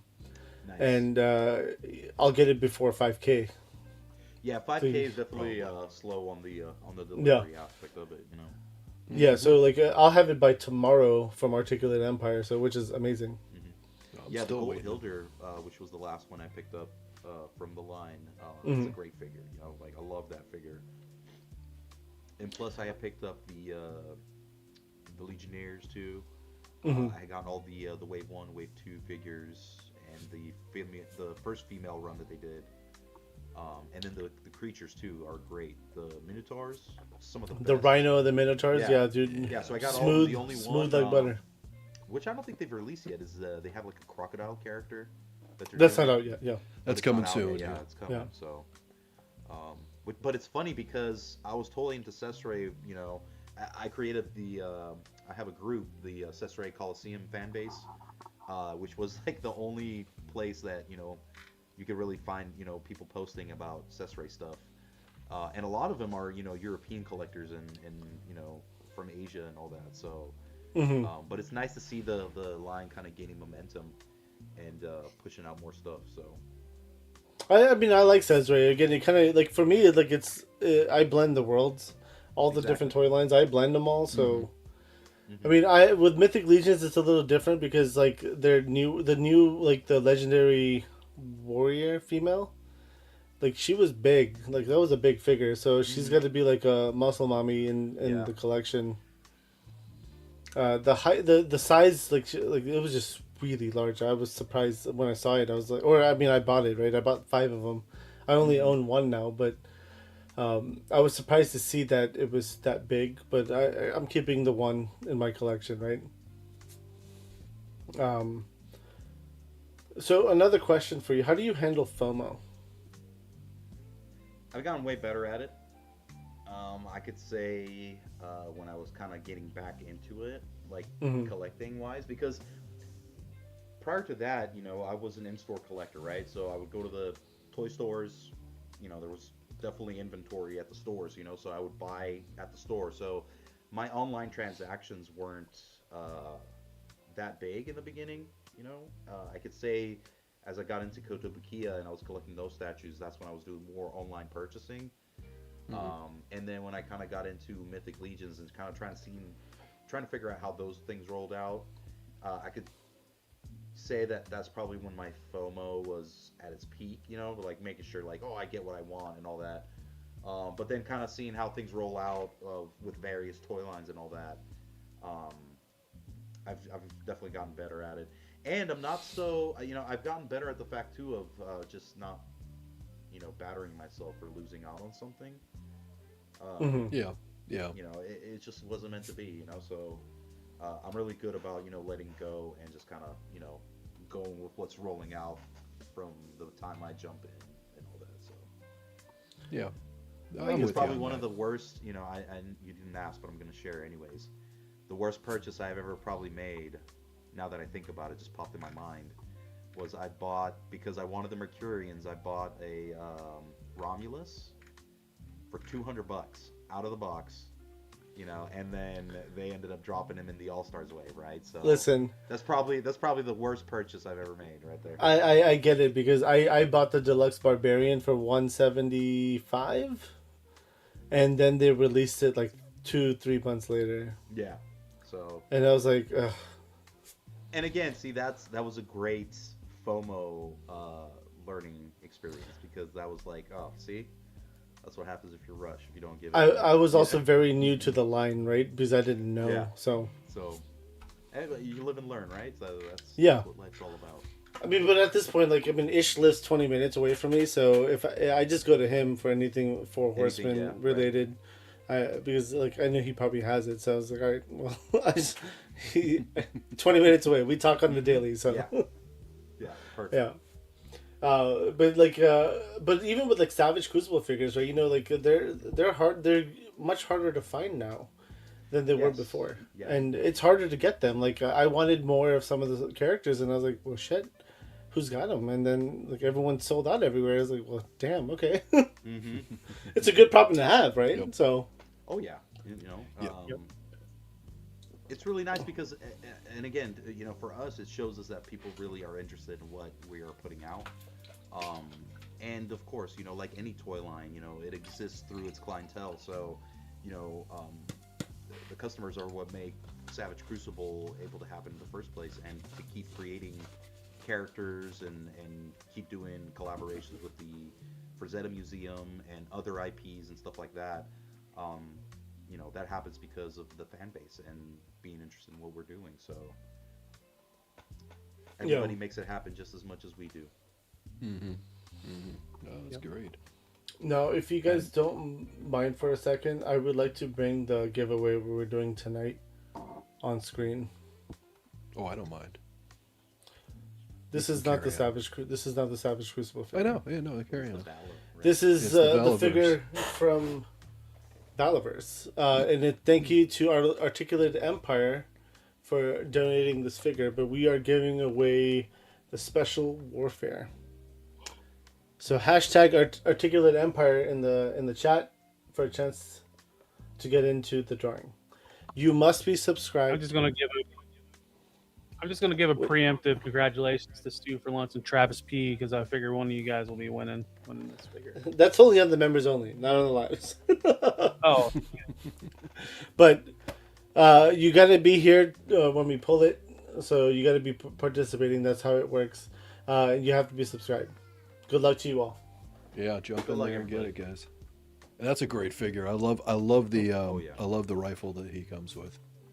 Yeah, that's one of my Uh, favorites. definitely a fun He figure. did a red version of that one, didn't he? With like the red and black camo. No. No? Well, actually, Different one. if you remove all the what's it called, like the The overlays and stuff. overlays and stuff, yeah, then it would be the same figure. I think. Got it. I agree. Yeah, same figure. Yeah, same figure. Sorry, I wanted to do Which that, If and nobody got the black, which I think they debuted that at Zolocon this year. That figure is amazing. That is such a nice buck on that figure. The sculpt work is really nice. The soft goods cape is awesome. Mm-hmm. And you get a freaking cool ass pirate hat. my soft goods cape had an issue. The wire kept showing, and I can't push it in for some weird reason. But it was missing a sword. Oh, like the Oh. machete? No. I wanted a proper British style. I see. It was missing a British style sword, and apparently I found one sitting on my shelf somewhere, and I was like, huh. It literally was just randomly just sitting like on the shelf, and I was like, whose sword is this? I was like, well, shit, it's going to the black now. It's perfect. This is exactly what I was looking for, and I was like, this is the perfect sword. So, but with that, he's perfect now. I feel like. Mm-hmm. No, Chewy, what's going on, dude? What's up, Chewy? no Good to choice. see you, brother. All right, let's see.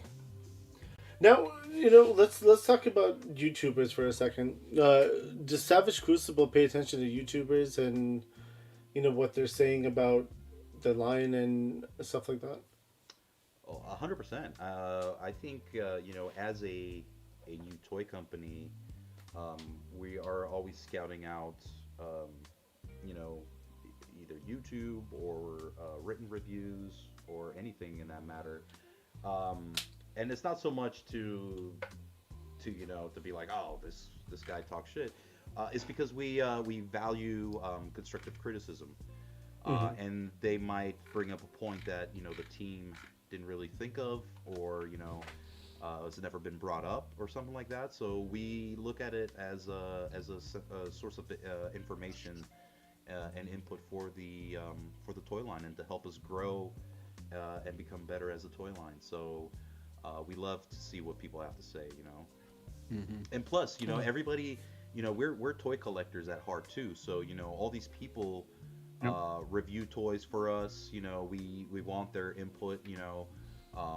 Jerk, it's because of Jerk that I got into classified, and I was buying classified figures. I love his reviews on those figures. Toy Bro for Legions. So there's all sorts of different YouTubers that inspire me to make purchases. For action figures. So we love all that stuff. Okay. Now, I don't know if you want to say this or not. I'm going to ask it anyway. Is there any Savage figure that you don't like? That I don't like? That you don't like. And why do you not like it? I'm not. I'll tell you what. There's not. And my mind could totally change once I have it in hand. But I just wasn't that into Wave 3. And the fish? Is that the fish guys? Okay. And I guess you could say for a silly reason, but for me, it's like, if I have aquatic characters, I want them in an aquatic setting. And it's like, that, again, it's silly to think about, right? If you boil it down, but I was just kind of disconnected with it, because I'm like, dude, if I can't have like an aquarium with these guys in it, then I don't care for much of them. You could buy an aquarium though. Oh, don't. Or get a shelf. I would say don't get an aquarium. I would just say get a shelf, put some aquarium rocks on the shelf, and some aquarium plants. That's and then put thinking. some. Yeah, you go to like Petco or something and just buy buy all the. Maybe on the walls of the shelf, put like some like blue film or something like that. Yep. That's how you could handle it, honestly. And I've seen people do that with their photography too. With some of the underwater shots with like the G.I. Joe divers and whatnot.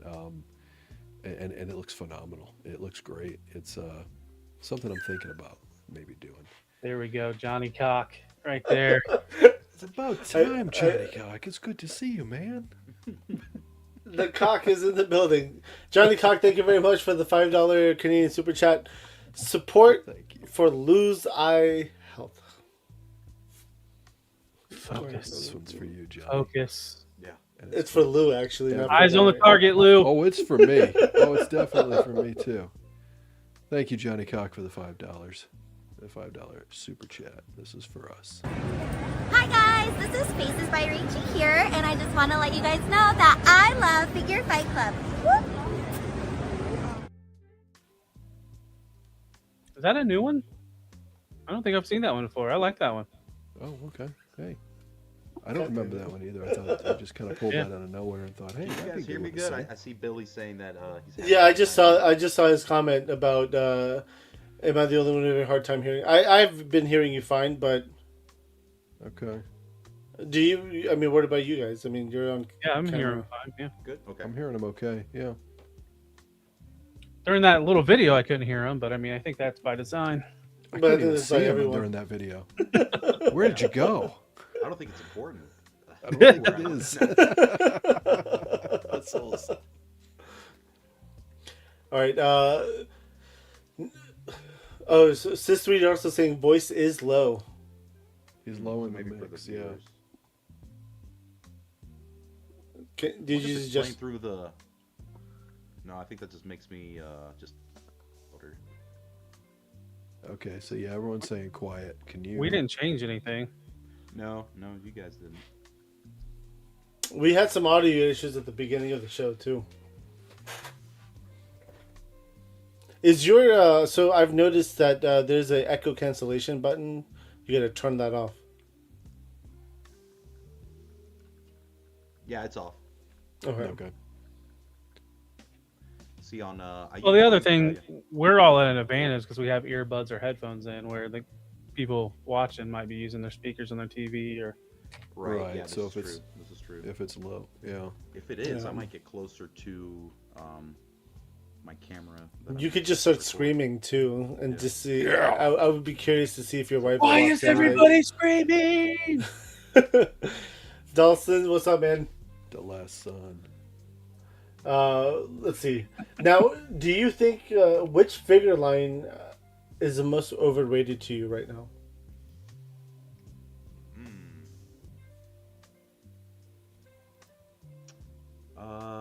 Figure line that's overrated.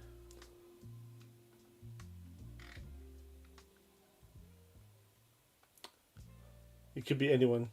I turned down the background music just in case for you guys. I don't know. That could have been a little loud. I don't know. I don't know if I consider Toy Line right now overrated. Damn, Hustle's just straight up said Mafex. Yeah. Got a point. Yeah. I mean, See, I've never little collected bit. any. I just bought a Mafex the other day. It's already here. I mean, it showed off on Tuesday. You know, I'll tell you what. With these like Chinese companies kind of coming out doing, I guess third party or bootleg. Even though Unlicensed. yeah, unlicensed. Yeah, that's a good one to say. It's kind of put them like Mayfec. I have. What is it? Mess Toys. I got one of the Spider-Man figures from them. Yeah. And the posability, getting that into Spider-Man poses and stuff, is great. So and that was only I believe like between 30 and $40. The So CT there's toys, some good right? competition. It's CT, but they're called Mess now. Oh, Yeah, sorry. CT. Yeah, exactly. I I'd be haven't bought surprised if any that of those name figures, changes to be in honest. the next couple of months too. They gotta just keep one step. Yeah, ahead. keep. Mm-hmm. I mean, Hot the Basher thing, even when Mafex was good, they were overrated. I mean, honestly, like, I have mixed feelings about Mafex. Their old stuff the plastic was really bad. It gave you the ragdoll effect on the figures. Even in the box, it would just turn ragdolly. I didn't like that. Stands. Yeah, I just didn't like the figures. Like every single, they obviously improved their plastic. I did buy a few Mafex. I think honestly, right now, today, the boys stuff I'm buying. That's all I'm buying. The boys TV show, and that's really just so I want to complete whatever they make. Yeah, I can't say. Again, it was one of those things where like the characters that they were coming out with at the time, like Marvel stuff and DC. I was just like, dude, I already had like the Legends or the Select version of it, and it's like I don't really feel like paying more, for another figure of the same stuff that I already have. So that's probably why I never really got into the Mayfec stuff. Mezco I never got into either. Just a little out of my price range of what and I believe like when Mezco started out, I think they were like $60 a figure, right? And they progressed and got a little more, Mezcos are overly priced today. Yeah, Yes. they're like 120 now, Yeah, 125. they're up there now. It's $120 for a standard Mezco, and that's And that's little not ridiculous. shipping, right? No, that's not. Yeah, shipping was going to be like another $20. To be honest with you, it's crazy to buy a Mezco figure today. It's like, if we're complaining about like Hasbro's prices at $28, and who wants to pay that for like a Mezco or a Mafex? I mean, but again, a Mezco is like a different breed. Like you get a lot of stuff. It's an acquired taste too, right? It is an acquired taste. Again, if you're a fan of soft goods, then yes, that's what you go towards is the soft goods. But you get a lot of stuff. That's the cool thing about Mezco. I really do appreciate. You get a lot of stuff with it, not just hands, but you get like different accessory pieces and stuff like that. And they think about pretty it. good sculpt work too. Like the sculpt work Yeah. is there. Like you get good detail, good designs, and all that. So especially the Rumble Society stuff. I think that's worth more your buck anyway. You get a lot and their more characters, right? Those are their specific characters. I think they do great with their character development of offering something unique, right? It's totally like their own little niche. So I really like that aspect of it.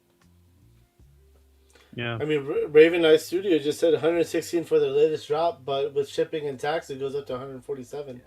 It's insane. Yeah, it's insane. And, again, Caster's Corner, Khalil makes a good point here, too. You get 5 to 10 Mafex a year, but 140 Legends a year. Very true. Right.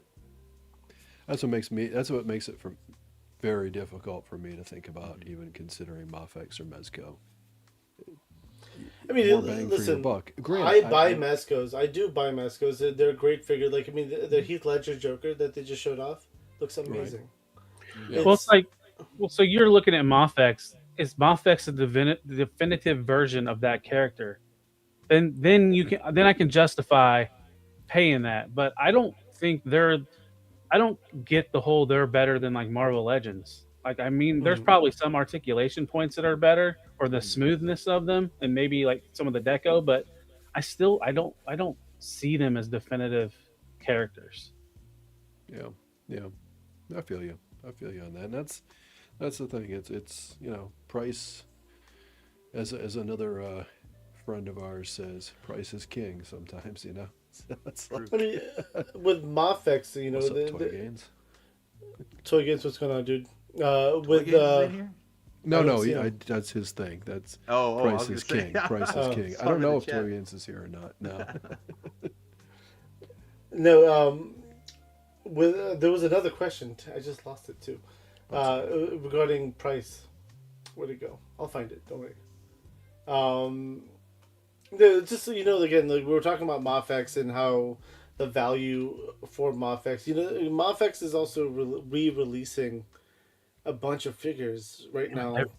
All the big companies are doing it, though. I mean, but again, reuse and re-release is a big thing with every company. You have to do that in order to make money off of these molds, right? That's how it works. Well, then there's still a demand, right? If you have figures that are going up for eBay 3-4 times the actual current price of them, then that means there's demand for them. So too many hands. Why not? No, I mean, I get what you're saying there. Go ahead, Sal. I was gonna say it's funny that he brought that up because that was a discussion that we with the team kind of talked about. It's how many hands are enough hands, and this is a question I'm pitching to you guys. You let me know what you feel like with that. I would say that this is something that sometimes I think about with Savage when doing when pulling things out to look for photography. I love how we've got a few human hand fists now, right? We've got those that came out with the Varnox. I would love to see more fist hands, maybe even fist hands for some of the Lemurians, because sometimes some photography, some shots, you'd be better to have at least one or two fists rather than the cupping, gripping hand because of the way the shot's set up or what you want to set up for the shot. I think that would be awesome to see. Would be more options of fist hands for the everybody. Give everybody some fists. So, yeah, go ahead. I was just going to say, we all have bins, file cabinets, buckets that are full of accessories, right?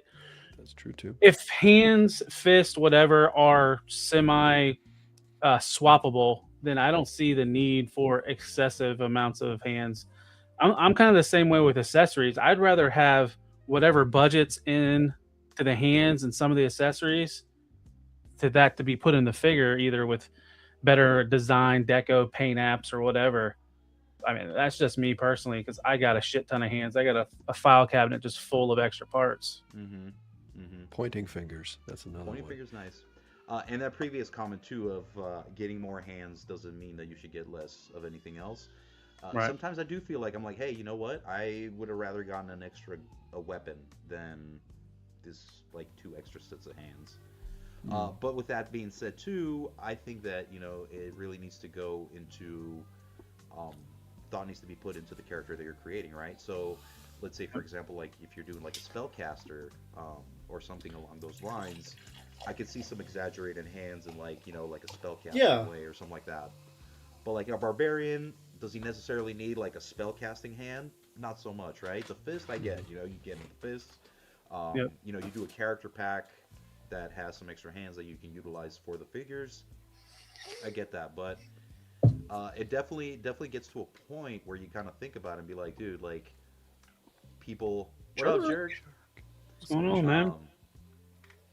People, you end up having like a bin full of just hands, and it's cool to have, like, and this happens a lot with figures. I've noticed it with me too. It's like, especially like if you're into photography and kind of setting up dioramas and all that, you get in this mindset of like, oh yeah, I need it, even if I'm not going to use it, I need to have it, right? So, but I feel like there gets a point where it's like, dude, just too many hands, right?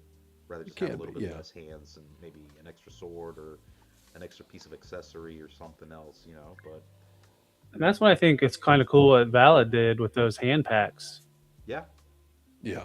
Yeah, the hand packs are fantastic because you've got different options, different styles. I love Legions did it too.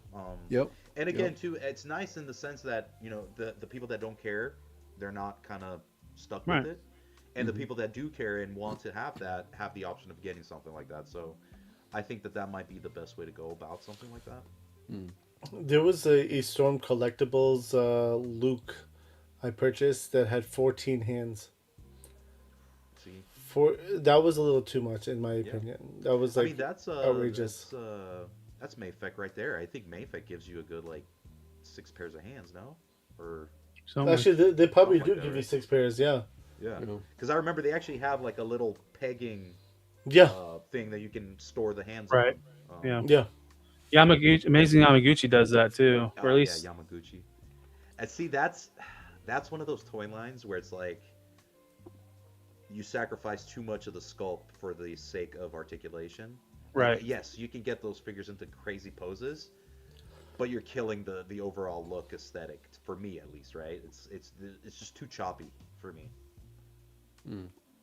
I agree with Endless Fables in this comment. Expressive head sculpts are more important than hands.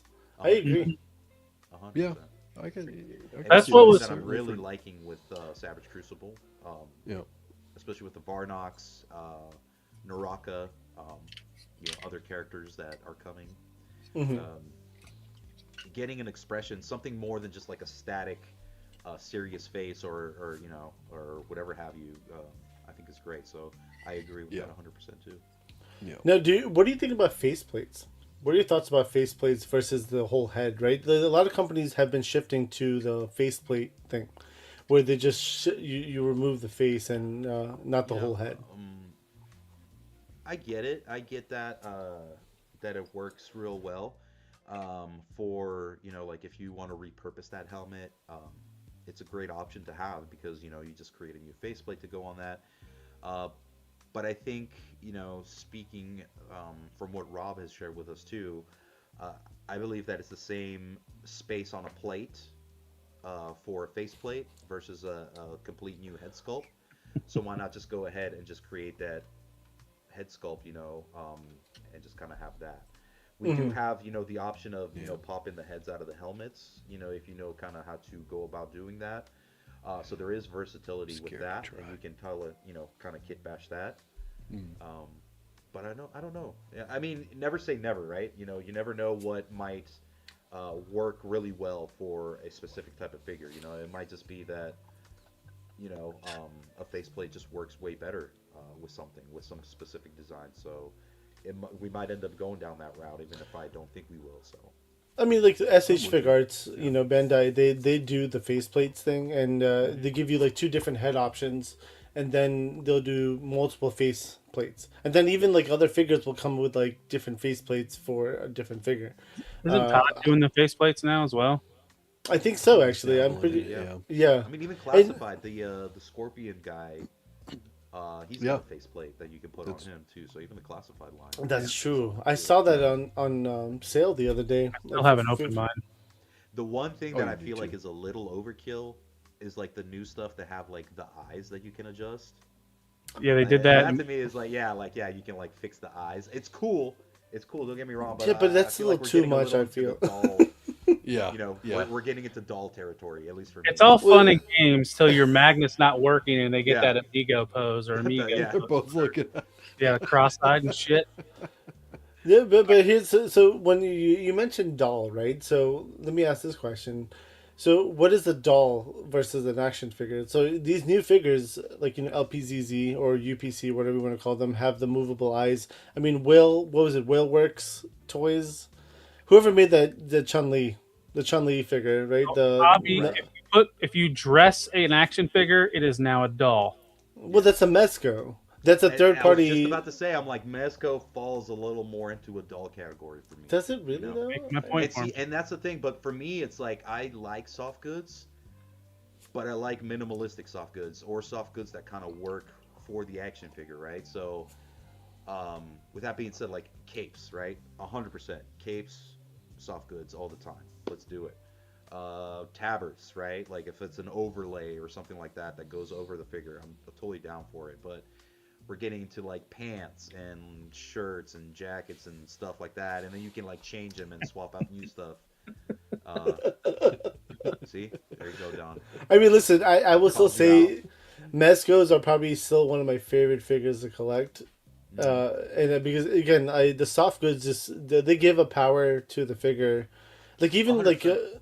like Jada Toys, right? So I love Jada Toys a lot. The Street Fighter line. We got one of the guys in our chat, Gibbs, who makes soft goods, and he's converted some of my Jada Toys into like good figures to like holy shit. Like now these are awesome because he makes custom soft goods. Mm-hmm. That's what he does. And that's his thing, and he does such a good job with them where like it fits right over the original design and like it just looks so good. I could see that for Street Fighter. It'd be cool because like Ryu or Ken, they have like that loose Yi outfit, so that'd be pretty cool to see it. But yeah, I mean, like here I am talking, and we got Death Dealer coming out, and he's loaded with soft goods and stuff like that. So Yeah. and again, see, that's what I mean. Like, if it makes the figure work, right, I'm totally for it. Like for example, like I would 100 times rather have the real chainmail, like Link chains than like a sculpted chainmail, for example. So. And to add to Caster's comment, it's like, yeah, they're all toys, right? But it's still fun to bust our own balls or our friends' balls that they play with dolls. Oh, dude! Like, sure. The worst offender for me is, I hate them. I call them little mini T1000s because it's like those silicone figures. The Bison? No, not Bison? Yes. Like Bison. they make like the silicone female figures. Are you making fun of me? Because I have like 15 of them, bro. Come on. Oh, dude, I can't, dude. I can't do it. That to me is like. They're good though. They're actually really good. I mean, articulation wise, they probably kill any figure because of the fact that skeleton, like the type of articulation is really good. But the issue with that again, silicone is silicone will just rot away. Yeah. I mean, mine have not but again, I don't keep mine out in the sun. They don't keep out. You gotta definitely keep them in like a. They're in the closet. Make there's sure no they sunlight wear hitting sunscreen. Yep. Yeah, and they're powdered up. Yeah. I mean, just like the Batman, right? The Mezco Batman, 89 Batman that they released out. There was a lot of cracking and things because it was very similar to that silicone, the 100%. rubber. And, I mean, again, I have that figure. I haven't opened it in a very long time, to be honest with you. I'm almost afraid to see what happened, like if something happened to it, but we'll find out. What a funny comment, because I'm thinking about it. It's like, dude, it really is a matter of, it breaks down to like a preference, right? Because yes, at the end of the day, they're all toys, right? But again, too, here I was talking about how, I love the Gold Hilder figure of like, or like the previous Gladiatrix figures. But I draw a line at a female Legionnaire, right? It's so that. Yeah. Well, we all draw our own lines in our own collections, right? Wherever, right? Yeah, right. Yeah, and it's all opinion, and everyone's entitled to it. But yes, you are absolutely right. At the end of the day, they're all toys. They are all toys, and poor it's just something you want to have fun. If you talk to any, no, Listen, not to us, it's, but to anybody else. It's a hobby creator. It's what makes us 100%. happy, right? That's what I'd say. Like, I mean, again, It's our dopamine, man. Exactly. I started collecting because I needed. It was apparently a fix I needed because I was so stressed out with work, real life, right? And this was. It literally came out of nowhere. It's a. And did you highlight Action Joe Fig's comment? There's the point right there. It was the original 12-inch Joes. They coined that term, action figures for boys, right. because of the whole doll aspect too. Sure. That's right. Yeah, I mean that makes sense. They had changeable Action figure Joe clothing with and the actual Yeah. GI Joe face on there. Yeah. Love it. But I mean, again, like it really just depends, you know. Again, there's so many collectors out there, and there's so many different preferences, right? You want hands, you want different face plates or heads. Yeah. You want soft goods, you don't want or semi soft goods. I'm going to say it that way, where it's plastic / soft goods, because the Legions are kind of mixing that line right now, right? They do soft goods on certain parts, but not the whole figure. Savage is kind of introducing the soft goods as well. On their figures, Valaverse is doing the same thing now. You're seeing it happen. It's developing. You mean it's gone back? It's going back to the '60s because that's how all action figures were in the '60s. Pretty much. Soft goods. Yeah, that's true. I mean, Or that is dolls. a good- dolls, dolly world. I mean, again, my boss, my CEO straight up calls me out. He's like, "You collect dolls," and I was like, "Yeah, you Never. bought." And I was like, "Listen, you bought a few of those dolls from me, so just keep that in mind." And he does. Like, I mean, he knows it's a joke, right? To him, it's like he's joking around, See, but he's and, having fun with it. And early 2000s, I was big into McFarlane. I think that was some of the best stuff McFarlane was putting out at the time. But it was all static, right? So people wouldn't consider that action figures. But if you ask me, I was like, dude, that was action figures for me. Like, yes, it was static. Yeah. I'm not denying the fact, but, you know, I still had a lot of fun moving Spawn's arm up and down. Just But, the dude, arm, though. The Just sculpt, the arm. though, the sculpt was amazing, dude. The paint job was amazing. Like, Yeah.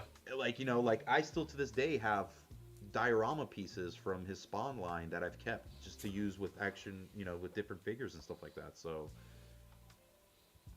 yeah, see, You should never listen. Don't listen to Raven. I agree I'm with putting you, it man. all out tonight, folks. There is again something from the old Spawn stuff. Like, I agree, man. I have some of those figures, and like I've actually taken some of them apart just so I could put it on figures, like kit bashed onto figures that are modular, right, and make them move. And I was like, yes, Dude, this is what I and want. not only Spawn, guys, you forget he had some of the best Conan static stuff. He had Faces of Horror. He had like Movie Maniacs. Like, dude, the man was pumping out gold at the time. Yes, it was static. Yes. Yeah. But amazing stuff. Oh yeah, I agree. And yeah, I mean, everyone does want a good soft goods cape with for their Spawn, and especially that articulates, has the wires in it. 100%. yeah. I mean, it's a whole living thing, right? His cape. So you gotta have Right, a nice, right. I Now- really love the game. Did you ever play Spawn on Xbox? Where his cape turns into It turns into an axe. It's called Agony. Oh, dude, yeah, cool stuff. Sorry, geeking out there. What game? What was that? The Spawn? It was video it game, was or- on Xbox. It was on Xbox One, the first Xbox game. Xbox One or Xbox? Yeah. The Like- first Xbox. Xbox, yeah, like Xbox. Oh, sorry, yeah, because I forgot they made an Xbox One. So Yeah, they didn't make the an Xbox original- One. Yeah. Confused the everybody. original console. Okay. Spawn Armageddon, I want to say. Spawn Armageddon was the game. It was really cool. It was like, you know, you had a shooter, so you can use like guns and stuff, and then you go to hell. You can have like necroplasm guns, and you have your axe at all times to use as a melee weapon. It was good stuff. Yeah, fun game. Okay. Yeah, there you go. Shogun is our video player guy. For sure. Video game Shogun player. has got the video game knowledge for sure. Yeah, You know, he speaking does. of older video games, and you mentioned you got into Lord of the Rings early on. Did you ever play that Twin Towers Oh, dude. Lord of the Rings game from EA? Some of the best, all of them, dude. Even Return of the King, like that was. Oh my god, that was like. Just waves and waves of orcs. Here's the thing, and this is how I feel about the gaming industry. games back in the day were made by people that really cared about getting an amazing game out, right? Because I was a big Blizzard fan, so Warcraft, Starcraft, Diablo, back in the day was like my jam because it was literally like a group of dudes like sitting in a basement, like pouring their heart outs to make this project it was a passion project, right? It was all their passion was poured into it. So these games came out and they were so passion driven. And somewhere along the line, somebody's like, "Oh, we're gonna make microtransactions and take all the fun of gaming out of it, and people could just purchase their way through a game." The other thing that's killing the gaming industry is everybody loves it when like Xbox or Sony acquires these studios, is all that's doing is diluting the product. If you don't have individual studios out there making passion products, they're just part of Microsoft or Sony. They're just another cog, and they don't give a shit. And another thing too is like these guys were like pioneers, and now we have the fans or people that know about the pioneers, right? So they're the ones kind of carrying it over, and it's not the same, right? Because it's kind of like they're just kind of cookie cutting, right? Like the format's laid out for them, and they're just kind of filling in the here and there. So it's like they're given a spreadsheet with the program and telling you what exactly, values or whatever. They're just putting in the values. Everything's best example to date is Dead Space. Like Dead Space came out, it was so good, like such a good game, and then anyways. Yeah. We won't. I was a big fan of Destiny, and it went down the crapper there towards the end. I just lost it. I loved, Call of Duty. Like I'm talking about, like I used to play Call of the Duty. World War II, like you was in Saving Private Ryan. You were playing. Dude, I love that aspect, and then it completely I was saying, I'm like, why even come out with a new game? Just be a DL content from now on. Just have new content that you just download. Because then they'll make more money. They'll make more money by releasing a new game. Exactly. I mean, just like how like the 2K games are, right? Every sports game it's just it's a waste. Yeah. It's horrible. The last game that I played and I really enjoyed and played it all the way through was The Witcher 3.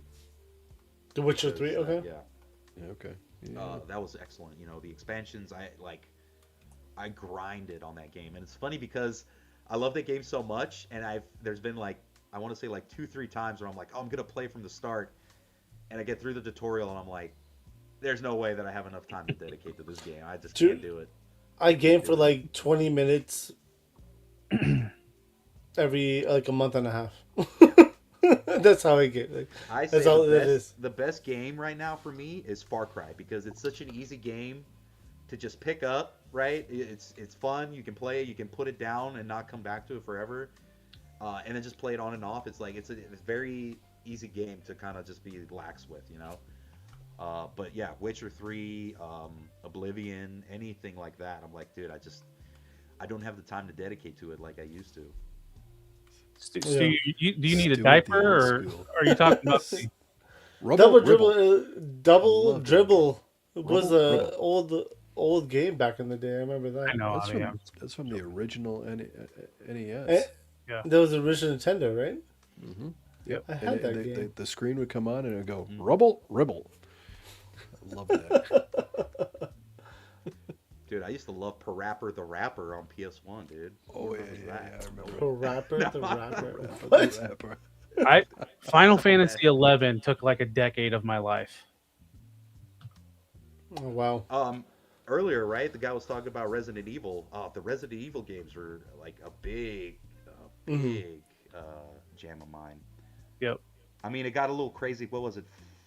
6, where it was all the characters kind of brought together, and I think one of the guys turned into a zombie T-Rex or something like that. Dude, it got weird. All right. Zombie T-Rex. It's coming back now. They did The Village. They did 7. And they did the new one now with Leon and all that. So I'm like, okay, they're coming back to the roots. But I think I got as far as I think I got as far as Code Veronica, maybe, or. Mm-hmm. But then, what was the other one that they did? Dino Crisis. That was a fun game as well. Oh, dude, Yeah, Dino Crisis. Yeah. That's right. Dino Crisis. Isn't Dino Crisis one of those arcade games where you shoot them up? No. No, it was basically like Resident. It was like 100% like Resident Evil, but sub zombies for dinosaurs. Yeah. Yeah.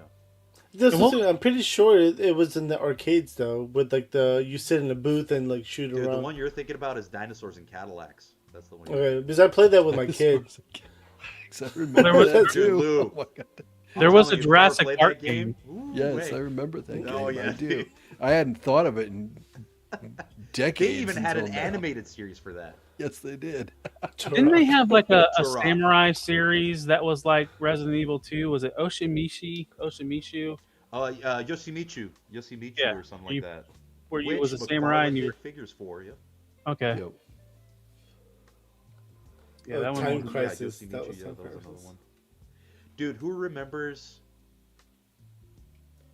Oh, not Splinter Cell. It was on the PS1. It was like a espionage game or something. Fuck.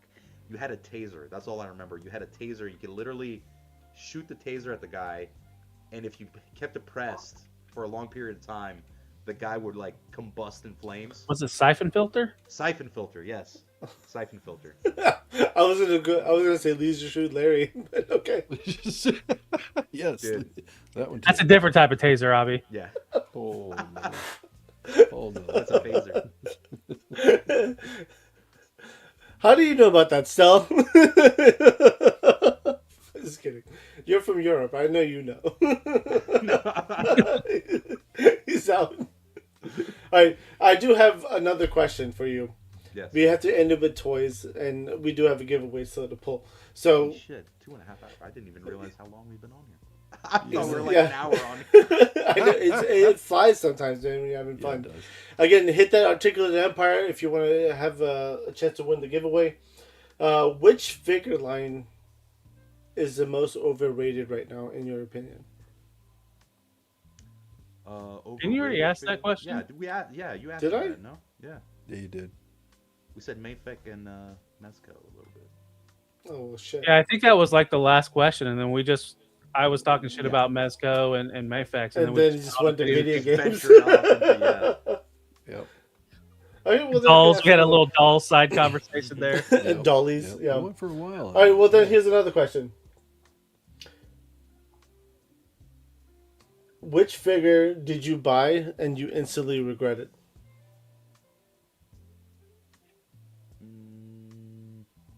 Because we all have one. It of was, those, right? I know which one it was. It was the McFarlane Grifter figure from Oh Wildcats. yeah.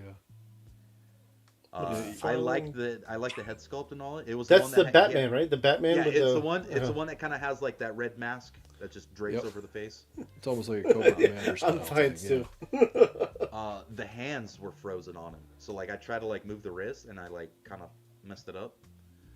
So yeah, $200 Romulus. Somebody's been paying attention. But I think that one's I instantly regretted it because I really liked Wildcats growing up. And I liked them more with like the trench coat, not the jacket that they gave me. You said with, but I'm like- Wildcats and not Kratts, right? Yeah, exactly. So I'd probably say that one. And that was that weird period where like DC was like, oh, no guns with our figures, so they gave him with like a samurai sword and a knife. Oh yeah. And I'm like, dude, do you know what this guy's powers are? Like, fuck. Yeah. Anyways, Didn't they do that with Peacemaker as well? Like they did. So silly. It was so bad. Yeah. Yep. But I will give it to McDaddy over there. He's like, oh, here's a Spawn weapons pack, right?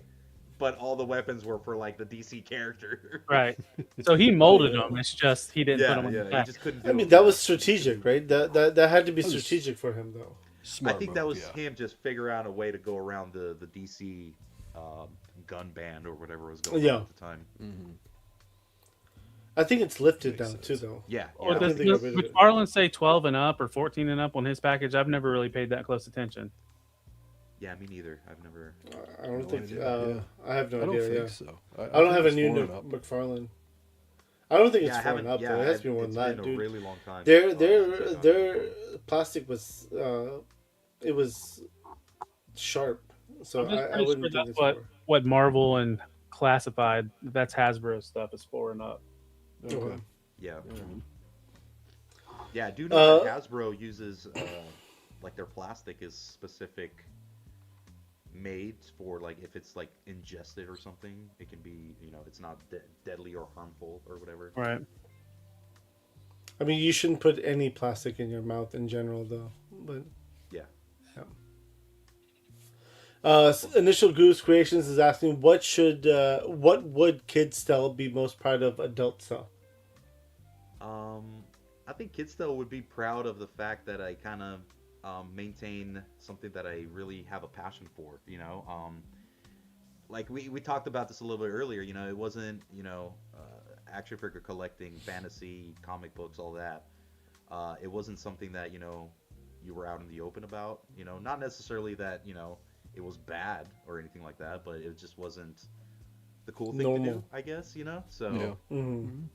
I think kind of sticking through that and, you know, the things that I admired as a little kid, being able to say that now I'm, you know, alongside with the grandson of a person that I admired their artwork for years, you know, for Zeta and all that.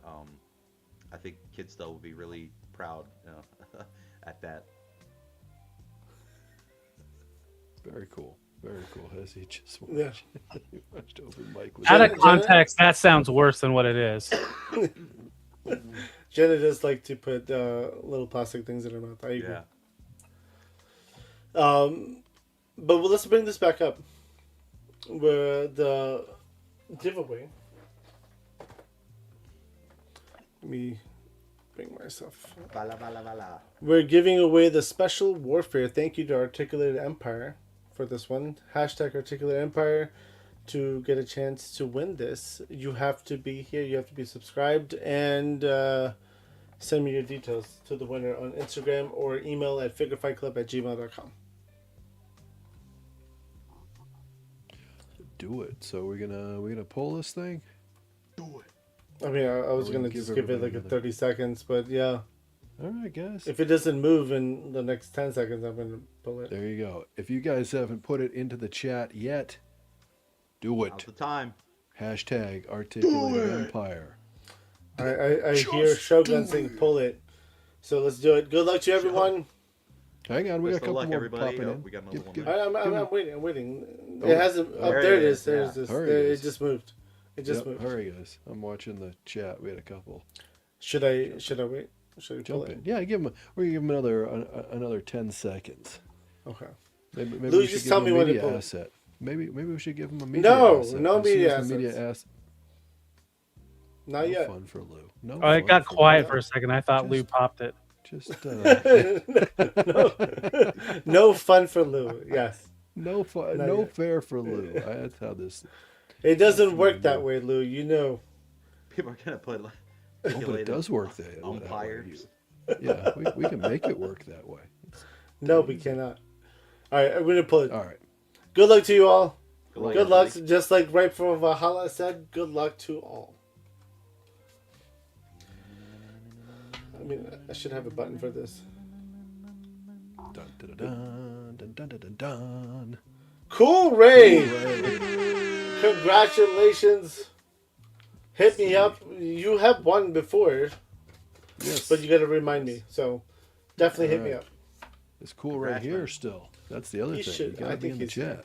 I think so, but let's find out. Come on. I think he's here. Cool Ray, let us know. Are you here? We got a lot of congrats Damn. coming out. A lot of love in the comments there. Mm-hmm. He's here. Absolutely. I feel it. Still watching. Cool Ray, where are you, brother? Did someone just chat, like type it to him, see if he's in the chat? You mean at Oh, him? there it is. There it is. Billy Boy just added him. He's here. There he is. Cool, There Ray. he is. Congrats, dude. Congrats. Right. Hit me up on Instagram. Just refresh that memory, and I'll get it out to you. Remove that. Congrats. So, Stel, what is next for you? Where can we find you? So you guys can find me on YouTube or the social media channels. So Savage Crucible on Facebook, Instagram, YouTube again, Savage Crucible. Definitely join any of those to keep up to date with any news that we have, any updates, reveals that we do. So that is the best way to kind of keep up to date with anything Savage Crucible. We are rolling out Elric right now. I want to say the Death Dealer is on the water and he's on the way to us. So everybody should be getting excited for that as well. That's going to be a nice figure that I think people will have a lot of fun with. We are shooting for another live possibly for next week. We're going to be doing a nice little update on certain things, so we'll be posting about that. And then if anybody is going to be able to make it out to Dallas or Durham for DFW or IshCon, the team will be out there, so definitely come by, say hello, come hang out with us, have a savage good old time, and that's about it. Hell yeah. All right, Lou, how about you? It's been a long week. I got to travel all over Texas. Got to see a lot of Texas from a car window. Fly to Dallas on Monday. Then I drove from Dallas to San Antonio on Tuesday. Then drove from San Antonio. You drove? Drove 6 hours. Why did they make you drive though? Why didn't you just fly? Hey, I don't make the rules. Right? Yeah, I don't make the rules. He's like, I'm just there for the ride. That's right. Then we drove from San Antonio to Houston the following day. Jesus. Oh yeah. It was party time. Actually, it was a lot of fun. That's why you weren't responding in the chat. Yeah, I was in the car. I was probably asleep most of the time. Just trying to catch up on some sleep. But anyway, fun week. I don't know. I didn't even get a chance to watch anything this week to see anybody. So next week we've got, the usual thing. You can find me first off on Lucidabase3 on Instagram. Tomorrow night we'll be on Talib1980_collects Men on Film, 11 p.m. Men's Eastern. on films. And then Sunday night I'll be on Sunday Night Slam with the crew. Ooh. We'll be doing a little tourney that Abby will explain further. And next week, what are we doing? I don't know. You know what? Next week, the usual stuff as we're back to normal with lives. So you'll see on the open mic Thursday, Taking the Shot with Raven Eye Studios 21. Yep. We'll be live. I was gonna say I have a video for Thursday. We have a video for Thursday.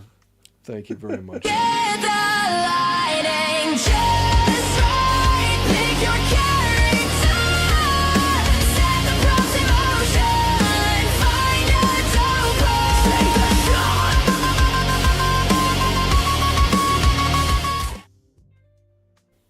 It's very He's an amazing guy, dude. he I is. can't wait. I want to definitely tune in and watch that. So, that song has a little bit of Avril Lavigne mixed with the lead singer of Paramore.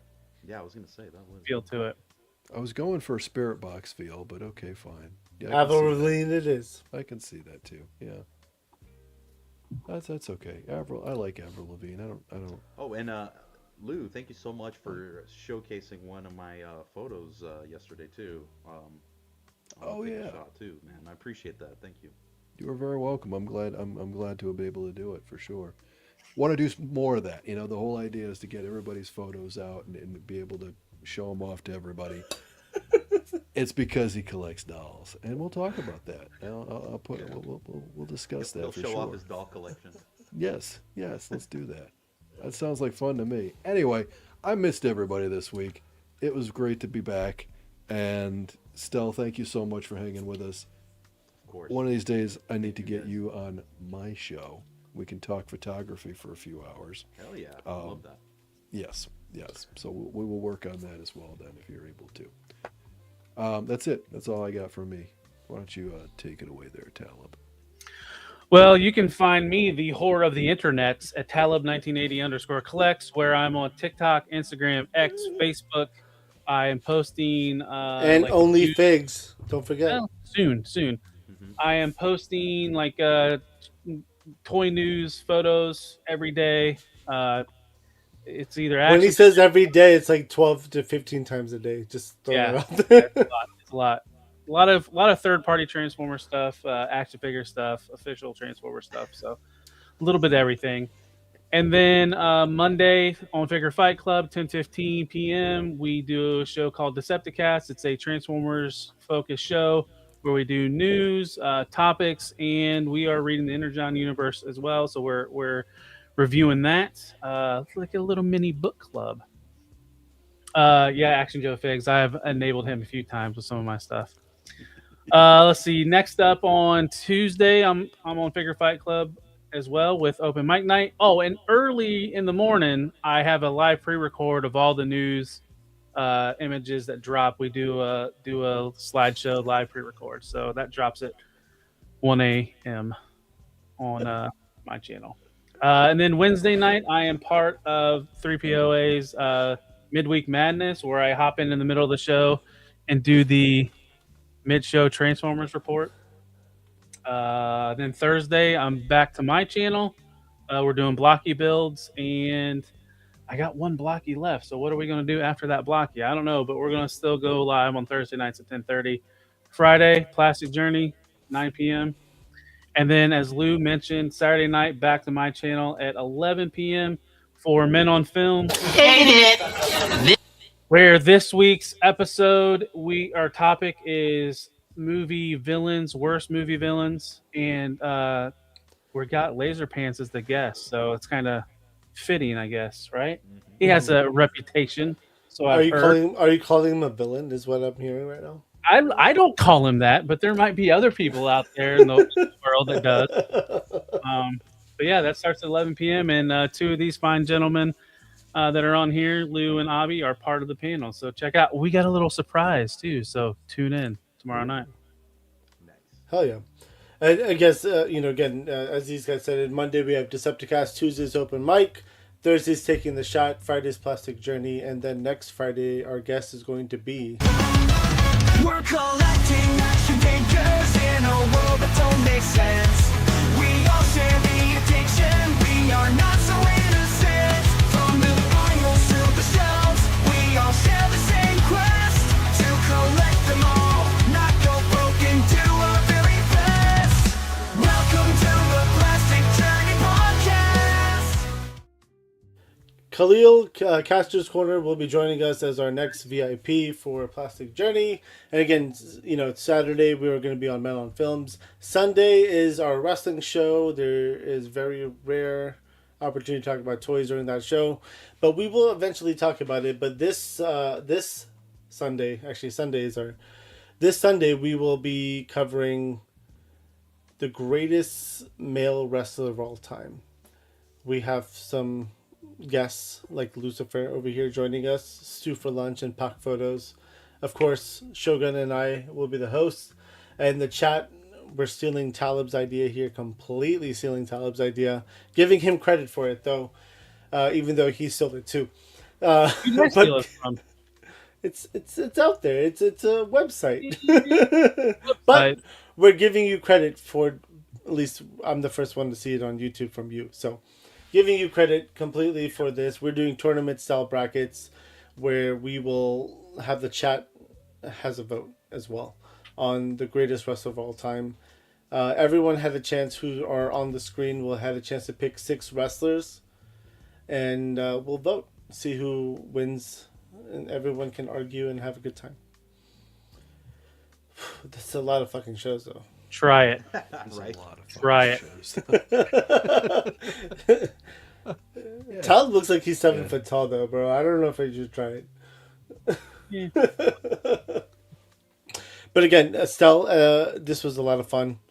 Definitely a lot of fun, and we gotta get you back on, whether it's on Taking the Shot or here on Plastic Journey. 50 other million shows you got going on. Gee, no. It's only 5. There's only 5. We do. That's it. There's 5 shows. again, to the members, stay tuned for the after show. We're doing another giveaway. This time we're actually going to give away a Savage figure. Oh no, there's no giveaway tonight on the after show. Yes, there is, Lou. Lou doesn't get to enter this one at Watch all. Lou win. He probably would win too. Just throw up the video when the winner's about to pop up. Yeah, just delete it. I'll end the stream. Everybody Just end the stream. What were we doing? Like, But again, still, thank you very much, and we're looking forward to seeing what's exciting things from Savage Crucible in the future, for sure. yes, guys. Yes. Thank you so much for having me on. It was a blast hanging out with you guys, and yeah, definitely stay tuned for more Savage news, guys. I'm sure there'll be a lot of Savage news. Mm-hmm. Looking forward. And to the members, give us about 15-20 minutes. We'll come back live, and again, we'll throw the link out there, so it'll be an open mic style for members only.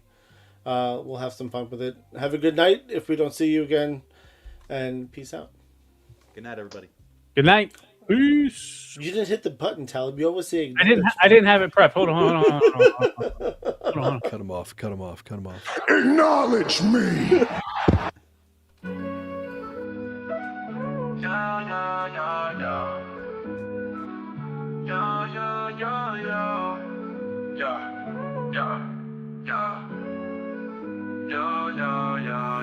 As we wrap up tonight's fun, the figures in talk, so we've just begun. Join us next time for thrills anew. In the world of Figure Fight Club, it's all for you. Make sure to subscribe and smash that like button. See you next week on Figure Fight Club, stay strutting.